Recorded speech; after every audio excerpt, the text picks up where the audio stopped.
राम राम मित्रों, बोलो गणेश भगवान की जय। आज हम छोटा वीडियो बनाएंगे।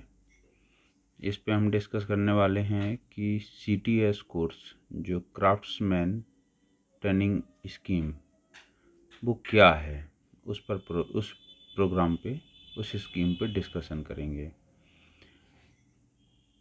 हिंदी में क्राफ्ट्समैन को शिल्पकार कहते हैं। तो शिल्पकार प्रशिक्षण एक प्रणाली है CTS। एक बात है कि हमारे प्रधान शिल्पकार जो कहना चाहिए विश्व के, वो विश्वकर्मा भगवान है। उनकी जय बोलिए आप। तो जिस प्रकार से विश्वकर्मा भगवान की आप फोटो देखे होंगे कभी पूजा होते समय 17 सितंबर को, तो आप देखे होंगे कि एक उनके भुजाओं के मतलब अलग अलग टूल्स रखे हैं वो, और वो आकार दे रहे हैं विश्व जैसे एक ग्लोब को। तो वो महान शिल्पकार हैं, वो शिल्पकारों के भगवान हैं। तो उनके टेक्निक्स हैं, जैसे एक उदाहरण के रूप में लोहा काट के गरम करके गला के कोई औजार बनाते हैं। इसी प्रकार कोई विद्युत कार है जो विद्युत से संबंधित कार्य करते हैं, जो विभिन्न प्रकार के धातुओं के औजार उपकरण बना के फिट करने का काम करते हैं, उनको असेंबल, उसे हम अंग्रेजी में कहेंगे फिटर, संयोजक। जो लोहे को आग से तपा के जोड़ रहे हैं वेल्डर। तो इस प्रकार की ये मॉडर्न न्यू एरा के आधुनिक युग के शिल्पकार हैं। तो ये जो शिल्पकार होते हैं, इनमें से इनको कौन निर्धारित किया, कितनी संख्या में है और कहाँ कहाँ संचालित होते हैं, आज हम उस पर डिस्कशन करने वाले हैं। चलिए वीडियो में आगे की ओर चलते हैं। बोलो गणेश भगवान की जय। तो ये मेरा चैनल है लेक्टर 279। आगे हम चलेंगे तो ये आ गया शब्द है CTS। ये ट्रेनिंग का मॉड्यूल है, सिस्टम है। इसका फुल फॉर्म है क्राफ्ट्समैन ट्रेनिंग स्कीम, शिल्पकार प्रशिक्षण योजना, तरीका, विधि। तो CTS का आप एक कुछ शब्दों में इम्पोर्ट, इस वीडियो को बनाने का उद्देश्य यही है कि थोड़ा ट्रेनिंग सिस्टम जो एडमिशन होते हैं स्टूडेंट्स के, तो उनको भी मालूम होना चाहिए कि CTS जिसमें एडमिशन ले रहे हैं वो एक्चुअली है क्या। तो आपको बता देना चाहते हैं कि डायरेक्टर जनरल ऑफ ट्रेनिंग के द्वारा ट्रेनिंग का एक ऐसा ये प्रोग्राम होता है जो ITI और NSTI के अंदर ही ये प्रोग्राम रन होते हैं, CTS के कोर्स। तो ये जो क्राफ्ट्समैन ट्रेनिंग सिस्टम स्कीम है, ये ज़रूरी नहीं है कि सिर्फ ITI में ही हो और या ज़रूरी नहीं है NSTI में भी हों, लेकिन होते तो इन दोनों इंस्टीट्यूशंस में ही हैं ये कोर्स। तो ये जो कोर्स है ये लॉन्ग टर्म कोर्स के अंतर्गत आते हैं, लेकिन जो प्रधानमंत्री कौशल विकास योजना के कोर्सेस होते हैं वो मोस्टली शॉर्ट टर्म कोर्स होते हैं, 3 महीने की अवधि में, मान लो 6 महीना की मैक्सिमम। लेकिन जो क्राफ्ट्समैन ट्रेनिंग की जो स्कीम होती है, ये डिग्री या डिप्लोमा कोर्स की तरह या तो 1 ईयर या 2 ईयर के कोर्स के ड्यूरेशन में होते हैं। अर्थात इनके ये जो प्रोग्राम है एक सर्टिफिकेट प्रोग्राम है। तो जो क्राफ्ट्समैन ट्रेनिंग स्कीम है, इस पे व्यक्ति जब सर्टिफाइड होगा परीक्षा के बाद, माने पूरे प्रशिक्षण के उपरांत, तब उसको जिन विषयों से, और इनमें जिन विषयों की प्रशिक्षण मिलती है इस सिस्टम में, उन्हें ट्रेड कहा जाता है, ट्रेड। तो जब व्यक्ति का प्रशिक्षण पूर्ण होगा और परीक्षा होगी, तो प्रशिक्षण के उपरांत जो प्रमाण पत्र होगा वो कहलाएगा नेशनल क्राफ्ट्स, जो नेशनल ट्रेड सर्टिफिकेट कहलाएगा। उसमें क्राफ्ट्समैन शब्द नहीं लिखा रहेगा, सीधे सीधे होगा नेशनल ट्रेड सर्टिफिकेट। तो NTC के जो सर्टिफिकेशन होते हैं ये NCVT से जनरेट होंगे, और ये प्रोग्राम को कंडक्ट कराने की जिम्मेदारी रहती है DGT की। और इस प्रकार के प्रोग्रामों को डिजाइन किया जाता है, डिजाइन करने की जिम्मेदारी है यानी नेशनल स्किल क्वालिफिकेशन कमेटी, जो एनसीवीटी की पार्ट है, उसके द्वारा। तो इसके लिए किसी भी क्वालिफिकेशन को सीटीएस के रूप में घोषणा करना और उसे लागू करवाना अथवा उसे वर्तमान की सूची से हटाना, ये पूर्ण रूपेण जिम्मेदारी रहती है नेशनल स्किल क्वालिफिकेशन कमेटी की।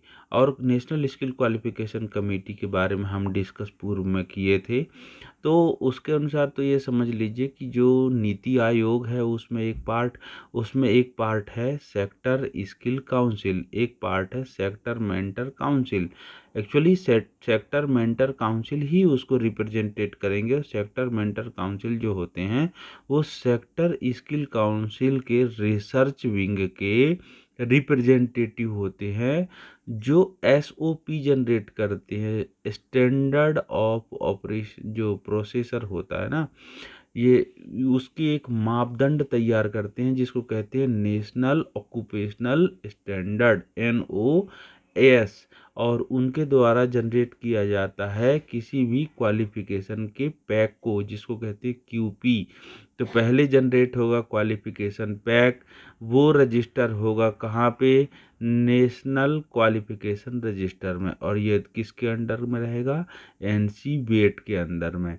अब वो CTS है कि नहीं है वो कब डिसाइड होगा, जब वो CSTARI कोलकाता, जो DGT के पार्ट है, उसके द्वारा रिव्यू की जाएगी, और उसके द्वारा उनके मतलब जो नोटिफिकेशन है उस पे वो क्या किया जाएगा, मतलब जो नोटिफाइड किया जाएगा, अर्थात सूचीबद्ध किया जाएगा CSTARI कोलकाता के द्वारा।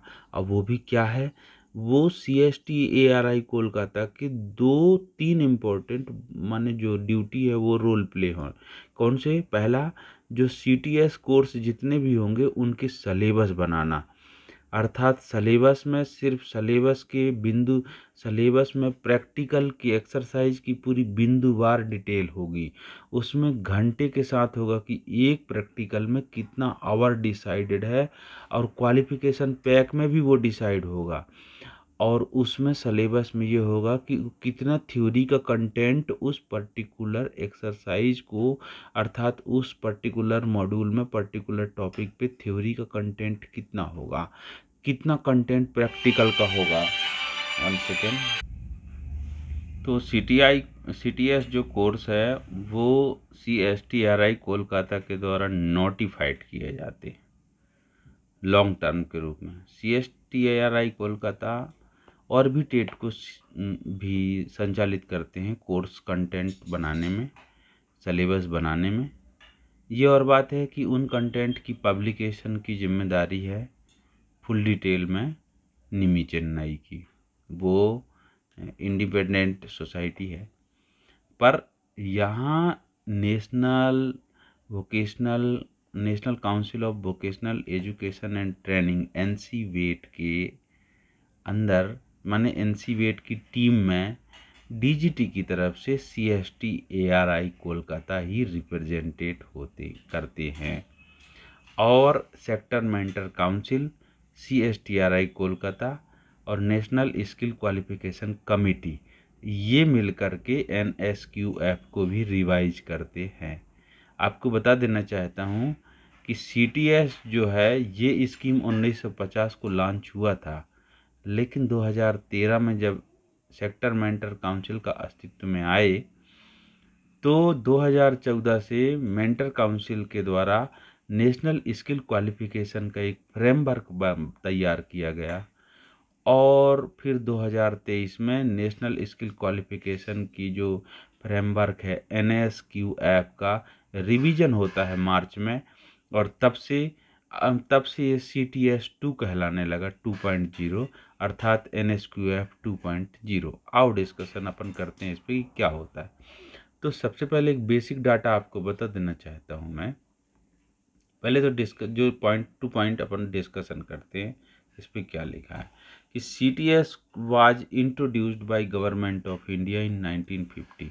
1950 में CTS अर्थात जो गवर्नमेंट ऑफ इंडिया भारत के द्वारा 1950 में CTS को लॉन्च किया गया था। और CTS कोर्स जो है वो ITI के द्वारा इम्प्लीमेंट किए जाते हैं, ये बेसिक रूप है, आप ध्यान रखिएगा। और 1956 में ऐसा हुआ कि 1956 में जो एडमिनिस्ट्रेटिव हैं, पहले ये केंद्र सरकार के द्वारा ITI सब जगह केंद्र सरकार से चलते थे, और कितना अच्छा रहता, आज भी चलते, तो पेमेंट सब एक नंबर, सारे देश में एक जैसे रहता। तो ये केंद्र सरकार के द्वारा जो ITI चलते थे, 1956 में उनको स्टेट के द्वारा यानी एग्जीक्यूट कराने के लिए ट्रांसफ़र कर दिया जाता है स्टेट के द्वारा। और 1969 में फाइनेंशियल कंट्रोल भी स्टेट को दे दिया जाता है। तो कुछ स्टेट अपने यहाँ पे फाइनेंशियल असेट्स के रूप में, कुछ स्टेट में इंस्ट्रक्टर या TO की पेमेंट कम है, किसी जगह उनकी पेमेंट ज़्यादा है, किसी स्टेट में। तो ये हुआ कि 1956 में सर्विस को ट्रांसफ़र किया गया,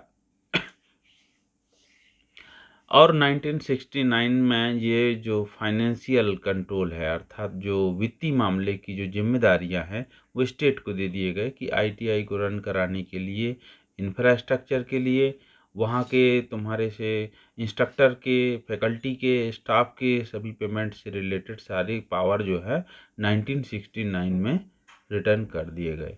1969 में एक और बात आपको याद होगा कि राष्ट्रीय जल का मतलब राष्ट्रीयकरण हुआ था जल का। किसी के घर में भी कहीं भी पानी निकले तो पहले उसी का रहा करता था, लेकिन अब राष्ट्रीयकरण हो गया, बैंकों का राष्ट्रीयकरण हुआ था। इस प्रकार से ये इसको डिसेंट्रलाइज किया गया कि भैया ITI जो है समवर्ती सूची में शिक्षा के रूप में ये भी है, और जैसे शिक्षा राज्य की नीति के समवर्ती सूची में आता है, तो ये भी समवर्ती सूची में है। और समवर्ती सूची में आने से इसको केंद्र की भी जिम्मेदारी, राज्य की भी जिम्मेदारी।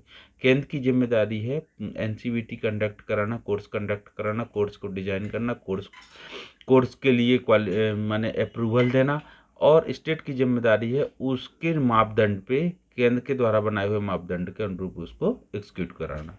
ठीक है, अब हम आगे इस पे और एक चीज़ बिंदु पे डिस्कशन करेंगे कि the development of training system, evolution of policy, standard of procedure of training, norms, conducting of exam, ठीक है, एग्ज़ाम या सर्टिफिकेट, जो भी प्रोग्राम हैं, ये सब गवर्नमेंट ऑफ इंडिया के द्वारा चलाए जाते हैं। यानी याद रखना कि ट्रेनिंग को एग्जीक्यूट कराने के साथ साथ उसको क्या है कि पॉलिसी बनाना और इसकी ट्रेनिंग लेना, कितने घंटे की ट्रेनिंग के साथ साथ उसके नियम बनाना और उसको संचालित कराने के लिए, और जो बाद में एग्ज़ाम करवाना, फिर सर्टिफिकेट देना, ये सब जिम्मेदारी किसकी है? भारत सरकार की, मतलब MSDE की, मतलब DGT की। क्लियर बात? और जब अपन आगे और डिस्कशन में आते हैं तो एक जो ये बिंदु आता है, देखिए 14, ये तो इसको मैं थोड़ी देर बाद बताऊंगा। पहले तो अपन ये देखते हैं कि CTS कोर्स को रन कराने के लिए, ठीक है, जो CTS कोर्स हैं वो, इनको आप थोड़ा सा समझ गए कि ये कितने प्रकार से होते हैं, कैसे होते हैं। ये देखिए, हम CSTRI कोलकाता की वेबसाइट पे आ गए हैं। ओरिजिन जो है इसका, देखिए, government of India, ministry of skill development and entrepreneurship, director general of training DGT का, इनके अंतर्गत है central staff training and research institute, जिसको बोलते हैं हम CSTARI। और ये कहाँ पे सिचुएटेड है? ये देखिए साल्ट लेक सिटी कोलकाता में ये सिचुएटेड है।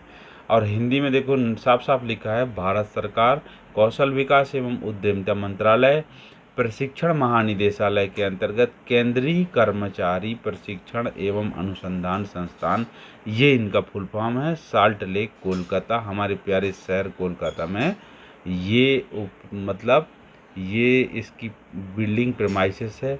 ये किसी चीज़ का इनाग्रेशन हो रहा है। I love CSTARI Kolkata. और जब हम इस पे आते हैं, तो जब हम इसके डिस्कशन करेंगे CTS कोर्स के अलावा भी, जब वेबसाइट टू वेबसाइट डिस्कशन करेंगे, तब हम इसके बारे में, जो ये संस्था है CSTRI कोलकाता, इसके बारे में भी तभी हम डिस्कशन करेंगे। आज हम आपके साथ में ये डिस्कशन करने को आए हैं कि CTS कोर्स क्या है। तो जब हम इस वेबसाइट के राइट विंग में क्विक लिंक्स पे जाते हैं, तो क्विक लिंक्स पे जब हम जाते हैं तो यहाँ पर लिखा रहता है, देखिए कि न्यू CTS सलेबी लिखा है। तो इस न्यू CTS सलेबी को, इसको पॉइंट को जब हम क्लिक करेंगे तो जो CTS सलेबी है सलेबस के, ये देखिए बिल्डिंग कैसी दिखती है, बिल्डिंग पूरी। अब जब हम CTS सलेबस मतलब सिंगुलर में सलेबस, और जब प्लूरल कहोगे तो सलेबी कहलाता है। इतना तो अंग्रेजी अंडरस्टूड है, सबको ध्यान रखिएगा। साफ साफ लिखा है, देखिए ये लिखिए, ये देखिए न्यू CTS सलेबी लिखा है ना। ऐसी इसी प्रकार और ट्रेनिंग स्कीम है CITS, ATS, एडवांस्ड ट्रेनिंग और शॉर्ट टर्म ट्रेनिंग। इन पे हम बाद की वीडियो में डिस्कशन करेंगे। अभी आज हम आए हैं डिस्कशन करने की CTS का जो कोर्स है CTS। तो जो ये CTS है, न्यू CTS सलेबी, जैसे ही आप इसको क्लिक करते हैं तो ये लिस्ट आपके सामने आती है। ये लिस्ट सामने आने में आता है engineering trade, non engineering trade और ट्रेड, ये जो है विजुअल इम्पेयर्ड यानी जो PWD कहना चाहिए, दृष्टिबाधित विकलांग बच्चों के लिए ये एक ट्रेनिंग कोर्स और करवाते हैं। तो ये 3 विंडो, इनके 3 ये सलेबस बनाया गया है किसके द्वारा, CSTRI कोलकाता। तो इसकी जैसी विंडो आप खोलेंगे तो देखो कोर स्किलिंग में employability skill curriculum and introduction to AI artificial intelligence. तो ये एक तो सबको याद रखिएगा कि कोई भी विषय का व्यक्ति, चाहे 12वीं करने वाला कोई भी व्यक्ति हो, उसको हिंदी और अंग्रेजी पढ़ना अनिवार्य है। ये तो आप जानते हैं कि वो जो होता है अनिवार्य कोर्स में आते हैं। इसी प्रकार जो भी ITI का बच्चा है CTS की जो कोर्स करेंगे तो उनके लिए एम्प्लॉयबिलिटी स्किल और एम्प्लॉयबिलिटी स्किल को पढ़ना बिल्कुल अनिवार्य है। तो एम्प्लॉयबिलिटी स्किल जो पढ़ेंगे तो हमने उसको क्लिक करके देखो ये डाउनलोड हमारा होने लगा। अब भी आपके सामने हम डिस्कशन मोड पे ले आएंगे। तो जब इसके हम आएंगे तो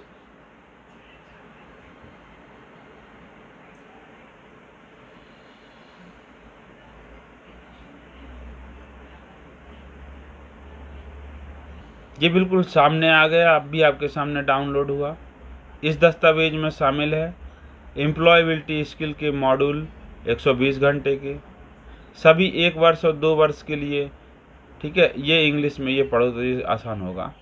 देखो इसमें लिखा है this document consists of model curriculum and NOS को आप याद रखिएगा, नेशनल ऑक्यूपेशनल स्टैंडर्ड है। ये किसके द्वारा बनाए जाते हैं NOS? तो NOS बनाए जाते हैं सेक्टर मेंटर काउंसिल के द्वारा। और एम्प्लॉयबिलिटी स्किल का जो ट्रेनिंग मॉड्यूल है for all 1 year and first year of 2 year CTS course, जो 1 वर्षीय पाठ्यक्रम के जो भी कोर्स हैं उनके लिए है ये, अथवा जो 2 वर्ष के पाठ्यक्रम हैं उनमें फर्स्ट ईयर जब पढ़ेंगे तब के लिए ये 120 घंटे का इनके द्वारा ये क्या बनाया है, करिकुलम यानी सलेबस।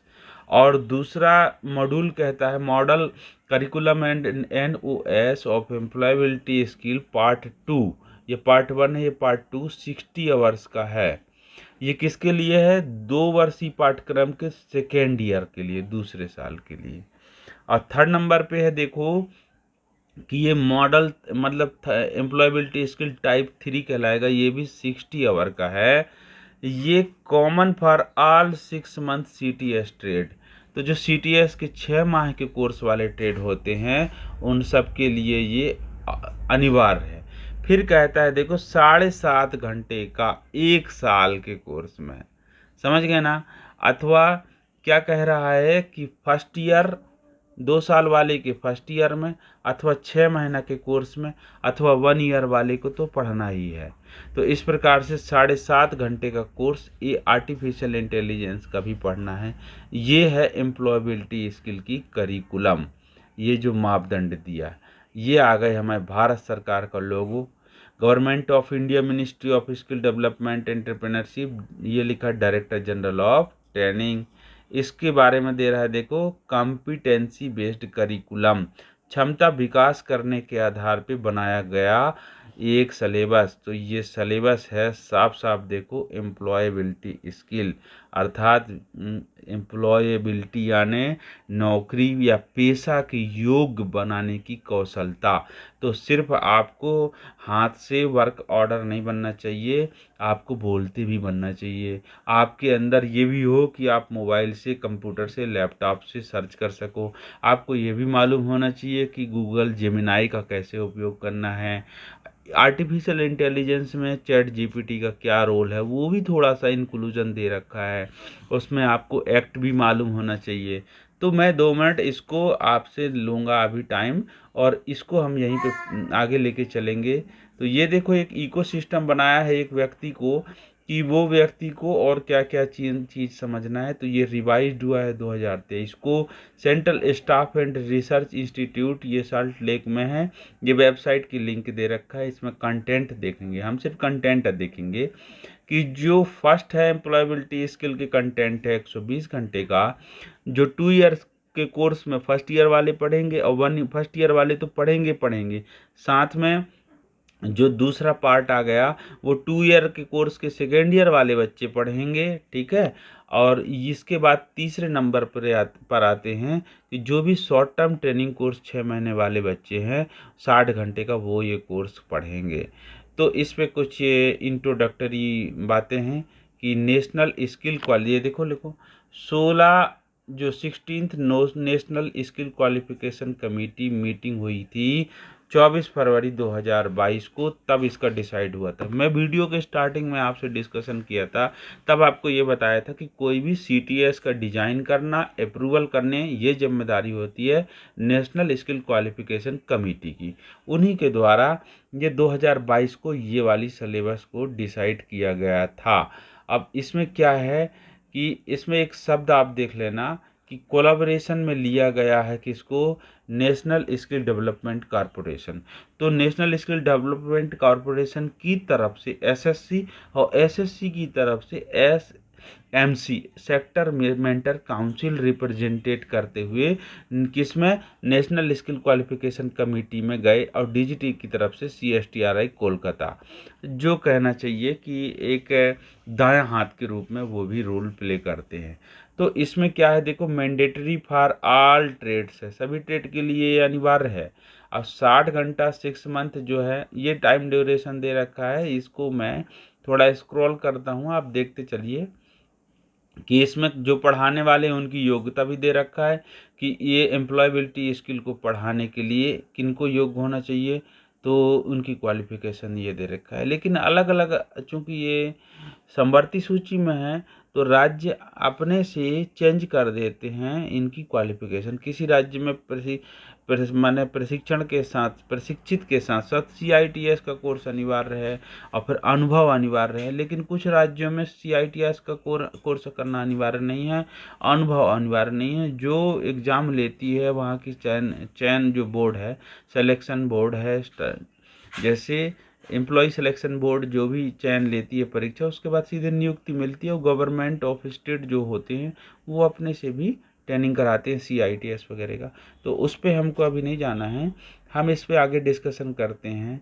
तो इस पे आप देखेंगे कि ये घंटा में निर्धारित कर रखे हैं, माने कोर्स कंटेंट को समझना है सीटीएस में आपको कि एम्प्लॉयबिलिटी स्किल का जो कोर्स कंटेंट है वो किस प्रकार से बाइफरकेट किया गया है। तो इंट्रोडक्शन में 3 घंटा, फिर ये कॉन्स्टिट्यूशन वैल्यू माने नागरिकता, और नागरिकता के अलावा जो संविधान है उसके नियमों पर 3 घंटे का। फिर प्रोफेशनल इन 21वीं सदी में आप व्यवसायी बनते हैं तो उसको, उसके कंटेंट को पढ़ने के लिए भी 3 घंटा। और उनका पॉइंट भी दे रखा है कि 4.4% इससे 100%, 6%, इनके परसेंटाइल भी डिसाइड है कि इनके वेटेज आएंगे, इनके क्वेश्चन फ्रेम होंगे जब वार्षिक परीक्षा होगी, जो एनुअल एग्जाम होगा तब। थोड़ा इंग्लिश के बारे में देखिए, 20 घंटे की पढ़ाई है, यानी इंग्लिश की बेसिक ग्रामर, इंग्लिश का वोकेबलरी, इंग्लिश की लर्निंग, इंग्लिश की स्पीकिंग, ये पूरे कंपाइल्ड कोर्स को कम्युनिकेशन स्किल कहते हैं। और career development and goal setting, यानी भविष्य में आपके जो लक्ष्य है उसके विकास के लिए आपने क्या प्रयास किया है। इससे संबंधित आपके 4 जो है ना, क्या बोलते हैं इसको, 4 घंटा इस पर है। कम्युनिकेशन स्किल में रिपीट, मैंने कम्युनिकेशन स्किल उसको बोल दिया बेसिक इंग्लिश स्किल्स को, जबकि कम्युनिकेशन स्किल अलग से है, यानी शुद्ध फ्लुएंसी में बात करने की बात। ये 10 घंटे का इसका कोर्स है। और डाइवर्सिटी एंड इंक्लूजन माने विभिन्न प्रकार, विभिन्नता में एकता और उनका समावेश किस रूप में, और भी तरीके हैं कि मतलब सोशल जस्टिस से रिलेटेड जो बातें हैं, क्योंकि इसमें इसमें इंडस्ट्रियल सोशोलॉजी भी लागू होता है, तो उसके 5 घंटे उसके हैं। फिर financial and legal literacy, financial and legal literacy के बारे में 10 घंटा है। और essential digital, financial and legal literacy में क्या, फाइनेंशियल का मतलब ये है कि आपसे फ़ोन पे चलाते बनना चाहिए, आपसे एनपीसीआई के बारे में बनना चाहिए, ई केवाईसी क्या है बनना चाहिए, आधार का सीड होना चाहिए। तो ये चीज़ें आपकी लीगल लिटरेसी में क्या है कि लीगल लिटरेसी में यह है कि एसटीएससी अत्याचार अधिनियम जो होते हैं, जैसे पीडब्ल्यूडी किसी को, जैसे पीओएसएच एक्ट होता है, क्या कहलाता है, ये जो माताएं बहनें जो साथ में सेवा करती हैं, नौकरी करती हैं, स्टूडेंट जो पढ़ती हैं गर्ल, तो उनके लिए कौन से एक्ट बनाए गए हैं ताकि उनको सेफ्टी महसूस हो, असहज महसूस ना हो। तो उनसे रिलेटेड भी ये कोर्स कंटेंट है जो कि टोटल ये 10 घंटे का है। फिर एसेंशियल डिजिटल स्किल, यही डिजिटल स्किल है कि आपको वेबिनार से अटेम्प्ट करना है, आपको जूम पे जूम और गूगल मीट में इनके आयोजन करना बनना चाहिए। आपको मतलब वीडियो कॉल पे जो मैसेज मिल रहा है उनको, मैंने डिजिटल से रिलेटेड जो भी आप चीज़ स्किल्स जानते हो उसमें 20 घंटा है। फिर एंटरप्रेन्योरशिप, उद्यमिता की पढ़ाई हो रही है 15 घंटे में, एम्प्लॉयबिलिटी स्किल में, ये बात याद रखिएगा। अब कस्टमर सर्विसेज है ये 10 घंटे का। ये जो 11वां पॉइंट है कस्टमर सर्विसेज, इसलिए है कि जो भी प्रोडक्ट तैयार करते हैं वो सेटिस्फेक्शन लेवल तक जाना चाहिए, अथवा जो भी सर्विस देते हैं वो भी, जिनको हम दे रहे हैं वो सेटिस्फेक्शन लेवल तक आना चाहिए। उसके कंडिकाएँ बिंदु दिए। तो 10 घंटे का ये भी है। अब getting ready for apprenticeship and job, तो जो आप अप्रेंटिसशिप है अथवा जॉब के लिए आप कितना तैयार हैं या आपको तैयार होना अनिवार्य है, इसके 15 घंटे। इस प्रकार से 1 वर्ष के कोर्स में 120 घंटे को यहाँ पर बांट दिया गया है। ये बहुत इंपॉर्टेंट कंटेंट है जिस पे हम डिस्कशन कर रहे हैं आज। तो इसमें जो ये असेसमेंट का क्राइटेरिया दिया है नंबर का ना, तो ये भी ध्यान रखना। वार्षिक परीक्षा में 50 नंबर का एम्प्लॉयबिलिटी स्किल का पेपर आता है, 100 नंबर का होता है मेन एग्जामिनेशन। तो मतलब 9 नंबर नहीं, सॉरी, मतलब क्वेश्चन आते हैं। तो 50 क्वेश्चन रहते हैं किसके, ये एम्प्लॉयबिलिटी स्किल के। अब इसमें बच्चे को, छात्र को पास होना अनिवार्य है। यदि वो थ्योरी में पास हो गया पार्ट ए में, परंतु एम्प्लॉयबिलिटी स्किल में पास नहीं हो पाया पार्ट बी में, तो उसकी कंपार्टमेंट अर्थात सप्लीमेंट्री आ जाती है, और उसको सेकंड नोटिफिकेशन, अगला जब सूचना आता है उसके फॉर्म फिलअप होता है, तो अपने पैसे से फिर उसको, चूँकि फर्स्ट अटेम्प्ट को गवर्नमेंट अपने से उसके एडमिशन के टाइम में जो फीस इंक्लूड था उससे एलिजिबल करती है, लेकिन जो सेकंड अटेम्प्ट है बच्चे को खुद के पेमेंट से देना पड़ता है सप्लीमेंट्री। इसलिए ध्यान रखिए एम्प्लॉयबिलिटी स्किल है, इसके बारे में अनिवार्यता क्या है वो मैंने आपको डिस्कशन में बताया, 120 घंटे का है। तो अब ये क्या कहता है कि पर्टिकुलर की लर्निंग में जब आप जाओगे तो वो और उसको डिवाइड करता है कि 3 घंटे में आपको, जैसे ये एम्प्लॉयबिलिटी स्किल का इंट्रोडक्शन है, इस पे क्या क्या बिंदु पे पढ़ेंगे। ये कह रहा है संविधान और नागरिकता के बारे में 3 घंटे की जो पढ़ाई होगी वो किन किन बिंदुओं पे होगी। देखो, discussion role of personal value such as honesty, integrity, irrespective, तो ये जो उसके बिंदु है नागरिक शास्त्र के, आप पढ़े होंगे कभी, तो वो है बिकमिंग प्रोफेशनल इन 21st सेंचुरी, ये 5 घंटे का। तो उसके बिंदु दे रखा है 7, 8, 9 में कि कौन कौन से पॉइंट हैं जिनको पढ़ाई करवाया जाना है। अभी ये इसके बेसिक इंग्लिश में जो 20 घंटे का पढ़ाई होगा, तो इसमें क्या होगा, 10वां नंबर पे बिंदु पे बराबर बता रखा है कि ग्रामर और वाक्य बनाना, और वाक्य से रिलेटेड पॉइंट नंबर 10 कह रहा है। दूसरा ये कह रहा है कि आर्टिकुलेशन है किसके, इंग्लिश टेक्स्ट के, इंग्लिश की टेक्स्ट की रीडिंग आपको आनी चाहिए उसमें कि कौन से कहाँ पे त्रुटि है। Role play situation on how to talk appropriate to customer in English. अंग्रेजी में बात करना है किसी कस्टमर से तो आप कैसे बात करोगे, चाहे फ़ोन में हो और चाहे आमने सामने हो। 13वां नंबर बिंदु कहता है कि आपको छोटा सा पैराग्राफ अथवा लेटर अथवा एप्लीकेशन लिखना कैसे सीखना है और करेक्ट इंग्लिश में लैंग्वेज में। तो ये बिंदु पे मैंने इसलिए चर्चा किया आपसे कि ये बिंदु नंबर 20 जो है 20 घंटे का है। तो इसको देखो, इसके बाद आ रहा है कैरियर डेवलपमेंट और गोल सेटिंग। आपके भविष्य निर्माण के लिए 5 घंटा जो दिया है उसमें बिंदु 14 और 15 का आएगा। फिर कम्युनिकेशन स्किल जो 10 घंटा का दिया है जिसमें आपकी बोलने की शैली हो, जरूरी नहीं कि अंग्रेजी में बोलो, इसलिए ये भाषा शैली है। हिंदी के भाषी हो तो हिंदी में बोलोगे, आप वेस्ट बंगाल के रहने वाले हैं तो आप बांग्ला में बोलोगे। तो ये इंग्लिश का पार्ट नहीं है भाई साहब। ये कम्युनिकेशन स्किल आपकी लोकल लैंग्वेज या इंडस्ट्री लैंग्वेज जहाँ पे आप ड्यूटी कर रहे हैं, कर्नाटका वाला है तो वो वहीं की भाषा में बोलेगा, केरला वाला तो वहीं का बोलेगा। तो वो 16 से लेकर 19 तक की ये बिंदु में कहा गया है। डाइवर्सिटी ऑफ सिचुएशन, तो इसमें जो विभिन्नता है, कैसे विभिन्नता है कि जो सामाजिक असमानता है उसको हमको परिभाषित करना है, समानता में लाना है। कोई दिव्यांग है, कोई दलित है, कोई आदिवासी हो गया, तो कोई पिछड़ा वर्ग में है, तो कोई आर्थिक रूप से पिछड़ा है। इन बातों को ध्यान नहीं देना है, इनको समानता में लाना है।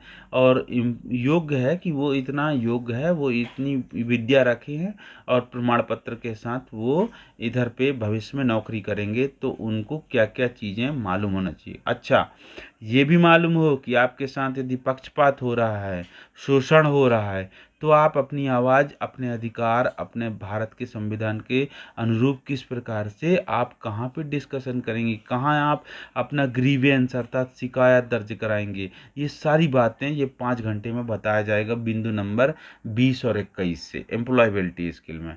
फिर आते हैं फाइनेंशियल एंड लीगल लिटरेसी पे जो 10 घंटे का होगा। तो इसमें ये देखो 22 से लेकर के 25-26 तक है। इसमें साफ साफ वही चीज़ मैं बताया था कि सैलरी के बारे में व्यक्ति को मालूम हो, पब्लिक प्रोविडेंट फंड के बारे में मालूम हो, अटल पेंशन योजना या ईपीएफ के बारे में मालूम हो, एचआरए, टीएडीए यानी सैलरी स्लिप के बारे में उसको समझने में बनना चाहिए। प्लस बैंक की ईकेवाईसी, बैंक में खाता खुलवाना, ये चीज़ें हैं। लीगल एड्स जो सपोर्ट है उसके बारे में।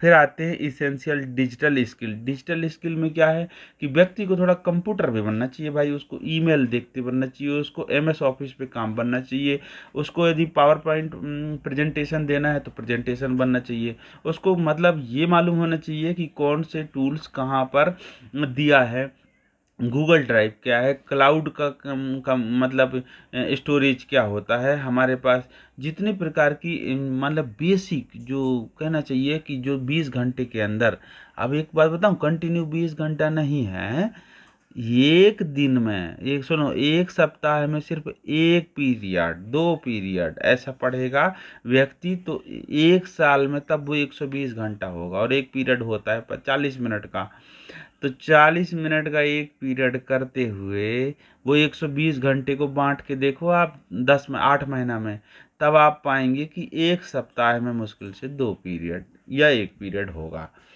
तो इतना कोर्स को धीरे धीरे समझना है ताकि व्यक्ति को। अब सबसे महत्वपूर्ण है बिंदु क्रमांक 14। आप याद रखिए कि जो एंटरप्रेनरशिप है वो सभी बच्चों को सिखाया जाता है बिंदु क्रमांक 35 से लेकर के 39 तक। इस पे मैं डिस्कशन करूंगा 2 मिनट और। तो बिंदु क्रमांक 35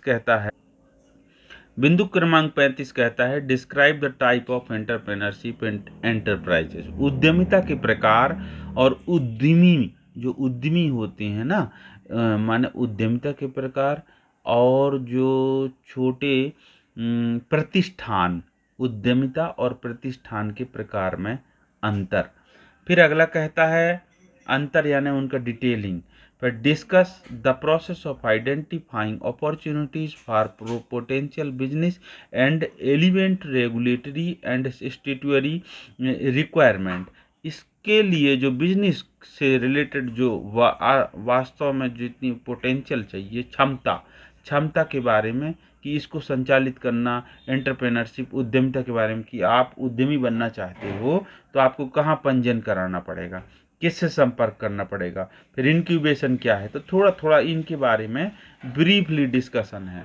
अब जैसे 4P कहलाते हैं, तो वो 4P क्या है उन पे पढ़ाइए। 4P में क्या है, प्रोडक्ट, प्राइस, प्लेस, प्रमोशन।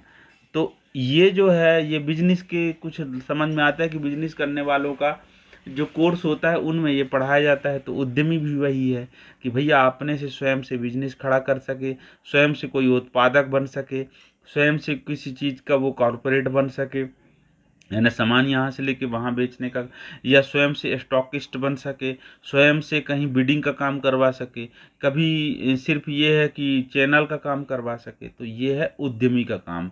तो बिंदु क्रमांक 35 से 39 तक यही कहेगा। फिर बिंदु क्रमांक 40 से 43 तक देखिएगा ये सिलेबस में, तो ये 5 घंटे का जो सिलेबस दे रखा है, तो ये जो सिलेबस है ये कस्टमर सर्विस एंड ड्यूरेशन के लिए है, ठीक है। तो इसके बाद बिंदु क्रमांक 44 से हम आगे की ओर बढ़ते हैं, तो हम पहुंचते हैं बिंदु क्रमांक 49 तक। ये 20 घंटे का कोर्स है और ये अप्रेंटिसशिप और जॉब, जो अप्रेंटिसशिप होता है ना, आप समझते हैं, उस पर हम डिस्कशन बाद में तो करेंगे, पर आपको छोटा सा बात बता देता हूँ कि जो बच्चा आईटीआई से पढ़ के सीख के निकला है, वो इंस्टीट्यूट से ट्रेनिंग लिया है, वो वास्तविक जगह पे तब जान पाएगा कि फैक्ट्री के अंदर वास्तव में कैसा होते हैं मशीन, वहाँ के मैनेजमेंट सिस्टम। तो यदि वो व्यक्ति बिना नौकरी में गए आईटीआई में सीखने के बाद फैक्ट्री के पूरे अनुभव में जा करके और ओरिजिनल मशीन से एक्यूरेसी प्रोडक्ट निकालने सीख जाएगा ना, तो वो व्यक्ति को कोई भी फैक्ट्री तुरंत अपॉइंटमेंट दे देगी, क्योंकि वो सिर्फ आईटीआई से सीख के नहीं आया है, वो किसी फैक्ट्री में भी आके सीखा है। तो उस प्रक्रिया को कहते हैं अप्रेंटिसशिप। ये एक्ट बना है, कानून ऐसे नहीं था, कानून के साथ इसको लागू किया गया 1961 में। आप समझ लीजिएगा, ये 1961 का ये एक्ट कहता है कि व्यक्ति को प्रशिक्षु करना है, यानी जो शिक्षु है उसको प्रशिक्षु करना है एक बार और अच्छा से पॉलिश्ड, ताकि वो बेहतरीन तरीके से वर्कर बन जाए और सीधे फैक्ट्री में जा कर के उसकी अपॉइंटमेंट हो सके। तो ये उस समय डिजाइन थे जब इतनी आबादी नहीं थी देश की, जब इतने लोग प्रशिक्षण प्राप्त नहीं कर पाते थे, लेकिन जो फैक्ट्री के वर्कर होते थे वो फैक्ट्री के वर्कर तुरंत फैक्ट्री में प्लेस्ड हो जाएं, तो आईटीआई से ट्रेनिंग लेके तुरंत प्लेस होने के लिए वहाँ पर भी प्रशिक्षण दिया जाता था, ताकि वो व्यक्ति कला कौशल को निखार सके और उसकी प्रोडक्ट वर्ल्ड लेवल पे, टॉप लेवल पे मार्केट ओरिएंटेड लॉन्च हो सके। तो ये उस टाइम की सोची हुई एक अच्छी तकनीक थी, अच्छी एक इनिशिएटिव था कि व्यक्ति को आईटीआई के बाद फैक्ट्री में भी सिखाया जाए पहले, तो फिर वो मशीन उसको हैंड ओवर किया जाए, तो वो अप्रेंटिसशिप। उसके बारे में तो हम अभी अगले नेक्स्ट वीडियो में डिस्कशन करेंगे। अब ये देखिए, ये इसमें और भी तरीके से जब अंदर सिलेबस आता है ना, तो ये बता देता है कि यूपीएस और ये क्या क्या सामान लगेंगे, प्रोजेक्टर लगेंगे जिससे सिखाया जाएगा। तो वो है किसी जगह इंफ्रास्ट्रक्चर है, किसी पे नहीं है यार। अब ये देखो पर्सनल कंप्यूटर के बारे में ये क्या क्या चीज़ कह रहा है, वो भी लगेंगे। अब हम आते हैं यही 120 घंटे का, जब और टुकड़ा तोड़ेगा तो एक एक पॉइंट के बारे में कह रहा है कि किस किस विषय में क्या क्या चीज़ होगा और कैसे लगेगा। तो हम इस पे डिस्कस कर चुके हैं। अब हम आते हैं सेकेंड ईयर का जो पैटर्न आएगा। ये जो सेकेंड ईयर माने 2 वर्ष के पाठ्यक्रम वाले बच्चे जब सेकेंड ईयर में आते हैं, तब उनका कोर्स कंटेंट कैसे डिसाइड होता है। अभी तो आपने देखा 120 घंटे कैसे डिसाइडेड हुआ था एम्प्लॉयबिलिटी स्किल में। एम्प्लॉयबिलिटी स्किल का ऐसा वेरी एलोबरेटली डिस्कशन क्यों हो रहा है, क्योंकि वो एक ऐसा कोर्स है जो प्रत्येक सीटीएस के लिए कॉमन है। तो और बाकी के तो सिर्फ हम नाम बताएंगे, उनके सेक्टर्स के नाम बताएंगे आपको। तो ये आपके सामने आज आएगा डिस्कशन में। तो देखो ये common for all second year of 2 year trades है। तो इसमें है बेसिक कैरियर स्किल, इसमें 8 घंटे की ट्रेनिंग होगी, ये 14% का वेटेज होगा। और फ्यूचर वर्क स्किल्स है, इसमें 12 घंटे की ट्रेनिंग होगी, ये 22% का इसका वेटेज आएगा।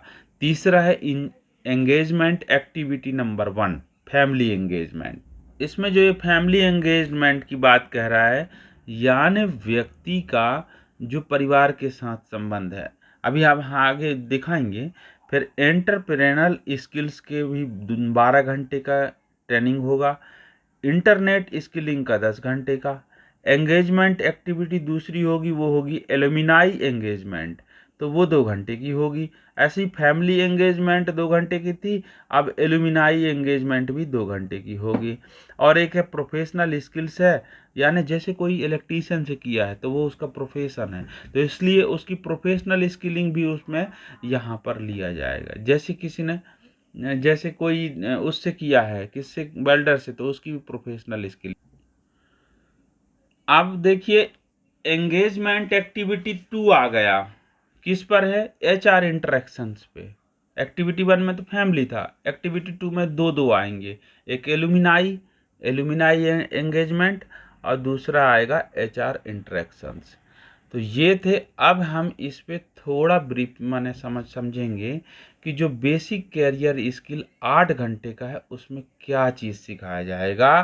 तो ये देखिए आप सेकेंड ईयर में कि learning refresh the most important and relevant topic from first year, यानी पहले साल फर्स्ट ईयर के कोर्स में आपने जो सीखा उनके महत्व के बारे में अब हम ये आगे कह रहा है।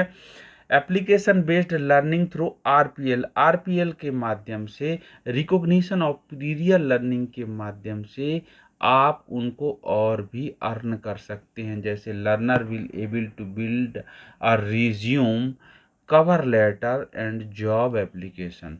आप अपना रिज्यूम बनाना सीख जाओगे, आप उसमें जॉब एप्लीकेशन बनाना सीख जाओगे। इसमें learner will be able to use basic English skill to communicate in formal situation. कुछ जगह अनिवार्य जो औपचारिक रूप से जहाँ पर संदर्भ के साथ जहाँ पे लेटर देना है, कम्युनिकेशन करना है, बात करना हो, ओरल या रिटर्न कम्युनिकेशन करना हो, तो व्यक्ति को उसकी अंग्रेजी की कला कौशल भी वहाँ पर उपयोग करते बनना चाहिए। और कौशल जो है इनफॉर्मल, यानी जहाँ अनौपचारिक हो वहाँ पर भी अंग्रेजी की कला कौशल आनी चाहिए। और ये चौथा पॉइंट कह रहा है कि वर्कशॉप में उचित तरीके से डेमोन्स्ट्रेट करने के लिए रियल टाइम सिचुएशन के बारे में भी समझ आनी चाहिए। तो उससे रिलेटेड ये दे रखा है। 12 घंटे है फ्यूचर वर्क स्किल के बारे में। तो भविष्य में जब तुम नौकरी में जाओगे तो किस फील्ड में जाओगे, तो उस फील्ड को भी थोड़ा समझना होगा आपको। कैसे, जैसे ये बोल रहा है गीग इकोनॉमी क्या है, तो गीग इकोनॉमी वो है कि जो 9 बजे से 5 बजे तक यहाँ वहाँ कहीं, मान लो कि फ्लिपकार्ट का एजेंट फ्लिपकार्ट का से वो बना है, पार्सल सप्लायर बना है, घर घर जा रहा है। या माइक्रो फाइनेंस का वो क्या बना है, एक ऐसा एग्जीक्यूटिव बना है जो कलेक्ट कर रहा है फंड को और लाके अपने ब्रांच में जमा करता है। तो ये इनसे जो अर्निंग है, ये जो इकोनॉमी के सेक्टर हैं, जो एक इंस्टीट्यूट में बैठ के काम नहीं करते, जो यहाँ वहाँ जिनका रोटेशनल मोड है, लेकिन वो भी 9 से 9:30 से 5:30 तक उनकी भी ड्यूटी है, उनको कहते हैं गीग इकोनॉमी। तो उनको पहचानना लर्नर को ये है कि उनको मालूम होना चाहिए, और लर्नर को ये मालूम होना चाहिए कि भविष्य में किस प्रकार के काम उसको ऑनलाइन ऑफलाइन पे मुझे करना पड़ेगा। लर्नर को ये मालूम होना चाहिए कि स्वरोजगार के क्या क्या माध्यम है। मान लो किसी के साथ ऐसा नहीं है कि इतनी सक्षमता है कि वो अच्छा जगह है, बड़े शहर में है, तो वो सेल्फ एम्प्लॉयमेंट भी जनरेट कर सकता है उद्यमी के रूप में। तो उसको ये भी मालूम होना चाहिए कि उसके लिए कैसे प्रावधान है ना। जैसे स्टार्टअप स्कीम वगैरह है और स्वैप स्कीम है गांव के बच्चों के लिए, वो पूर्व में डिस्कशन किए हैं, तो वो किस प्रकार के होगा। अब ये भी मालूम हो कि क्या क्या कठिनाइयाँ आएंगी क्या अपॉर्चुनिटी पाने के लिए। तो ये चीज़ों का डिस्कशन होगा 12 घंटे का इसमें। इस प्रकार से एक और होगा जो 2 घंटे का डिस्कशन है फैमिली एंगेजमेंट पे। फैमिली एंगेजमेंट पे कैसे, कि आप किस माहौल में हैं, किस माहौल के साथ साथ आपके घर के, आपके परिवार के माइंडसेट क्या है, क्या वो आपको किसी फैक्ट्री में किसी दूर जगह जाके नौकरी करने के लिए आप सहमति रहेंगे, क्या आप माने नॉस्टैल्जिक बिहेवियर से ग्रसित तो नहीं कि घर की आसक्ति छाई हो, घर जाना तो उसमें जॉब, तो इन सब को सिखाया जाएगा कि आपको ये ड्यूटी जो है लाइफ के लिए है। आप जो प्रशिक्षण लिए हो उससे आपको रोजगार तब होगा जब आप माइंडसेट में तैयार रहोगे कि हाँ मुझे अब नौकरी करनी है। तब तो आप बचत कर पाओगे, तब भविष्य की आप बात करोगे, तब आपकी परिवार को आप पालने की हिम्मत जुटा पाओगे। तो ये चीज़ें मोटिवेट के रूप में सिखाई जाती है। अब सबसे महत्वपूर्ण 12 घंटे का इंटरप्रेन्योरियल स्किल्स, माने ये सिखाया जाएगा व्यक्ति को कि व्यक्ति उद्यमी कैसे बन सके। तो उसके लिए देखिए ये शब्द है, बिजनेस आइडिया दिया जाएगा, रियल टाइम प्रॉब्लम पे डिस्कशन किया जाएगा, उनको डिजाइन थिंकिंग की उसको आइडियोलॉजी दिया जाएगा। असीम का फुल फॉर्म आसित का जो ST SC उनके लिए इनोवेटिव मिशन है एक, उसके बारे में आप फुल फॉर्म जरूर बताइएगा मुझे। मार्केटिंग के बारे में, एंटरप्रेनर माइंडसेट के बारे में ये चीज़ें सिखाया जाएगा कि उद्यमी होते क्या है। डरने का नहीं, घबराने का नहीं है। आप यदि चौपाटी में जा कर के एक ठेला लगा करके आप यदि आप मान लो वो चाट की दुकान भी खोलते हो तो आप उसमें भी उद्यमी हो भाई, उसमें भी आपकी सेल्फ अर्निंग है और उसका स्कोप फिर आपको सिखाया जाएगा। एलुमिनाई एंगेजमेंट, अर्थात जो लोग पहले से ऑलरेडी यहाँ पढ़ रहे थे, अब वो किसी जगह या तो नौकरी कर रहे हैं या अप्रेंटिसशिप कर रहे हैं, उनको बुला करके संस्था में ये एम्प्लॉयबिलिटी स्किल के सेकेंड ईयर के बच्चों को उनके साथ मुलाकात करवाना कि ये देखिए कभी ये भी स्टूडेंट थे, आज ये कितना अच्छा माइंडसेट के साथ फलाना फैक्ट्री में नौकरी कर रहे हैं, अथवा ये उनके अचीवमेंट के बारे में आप बताएंगे, या वो व्यक्ति को खड़े करेंगे जो पूर्व में यहाँ छात्र थे जिनको एक शब्द से नवाजा गया, एलुमिनाई। तो वो अपने अपने बताएंगे कि हमें क्या क्या कठिनाइयाँ आई थी, हम कहाँ पे कमज़ोर थे ट्रेनिंग के समय, हमको और क्या चीज़ में विशेष ध्यान देना था। तब बच्चे को इसमें मोटिवेशन मिलेगा, अभिप्रेरित होकर बच्चा फिर उन चीज़ों में सुधार करेगा। 12 घंटे है प्रोफेशनल स्किल के बारे में। प्रोफेशनल स्किल मतलब कॉम्पिटेंसी, ये नहीं है कि आपके सुंदर हेयर कट हैं और आपने यहाँ से बारीक दाढ़ी मूछें ट्रिम करा के और बढ़िया टाई लगा के आप खड़े हो गए वहाँ पे कि नहीं मतलब मैं तो सुंदर दिख रहा हूँ, मुझे ही फैक्ट्री में ले लो। इसके लिए नहीं, आपकी प्रोफेशनल स्किलिंग होना चाहिए।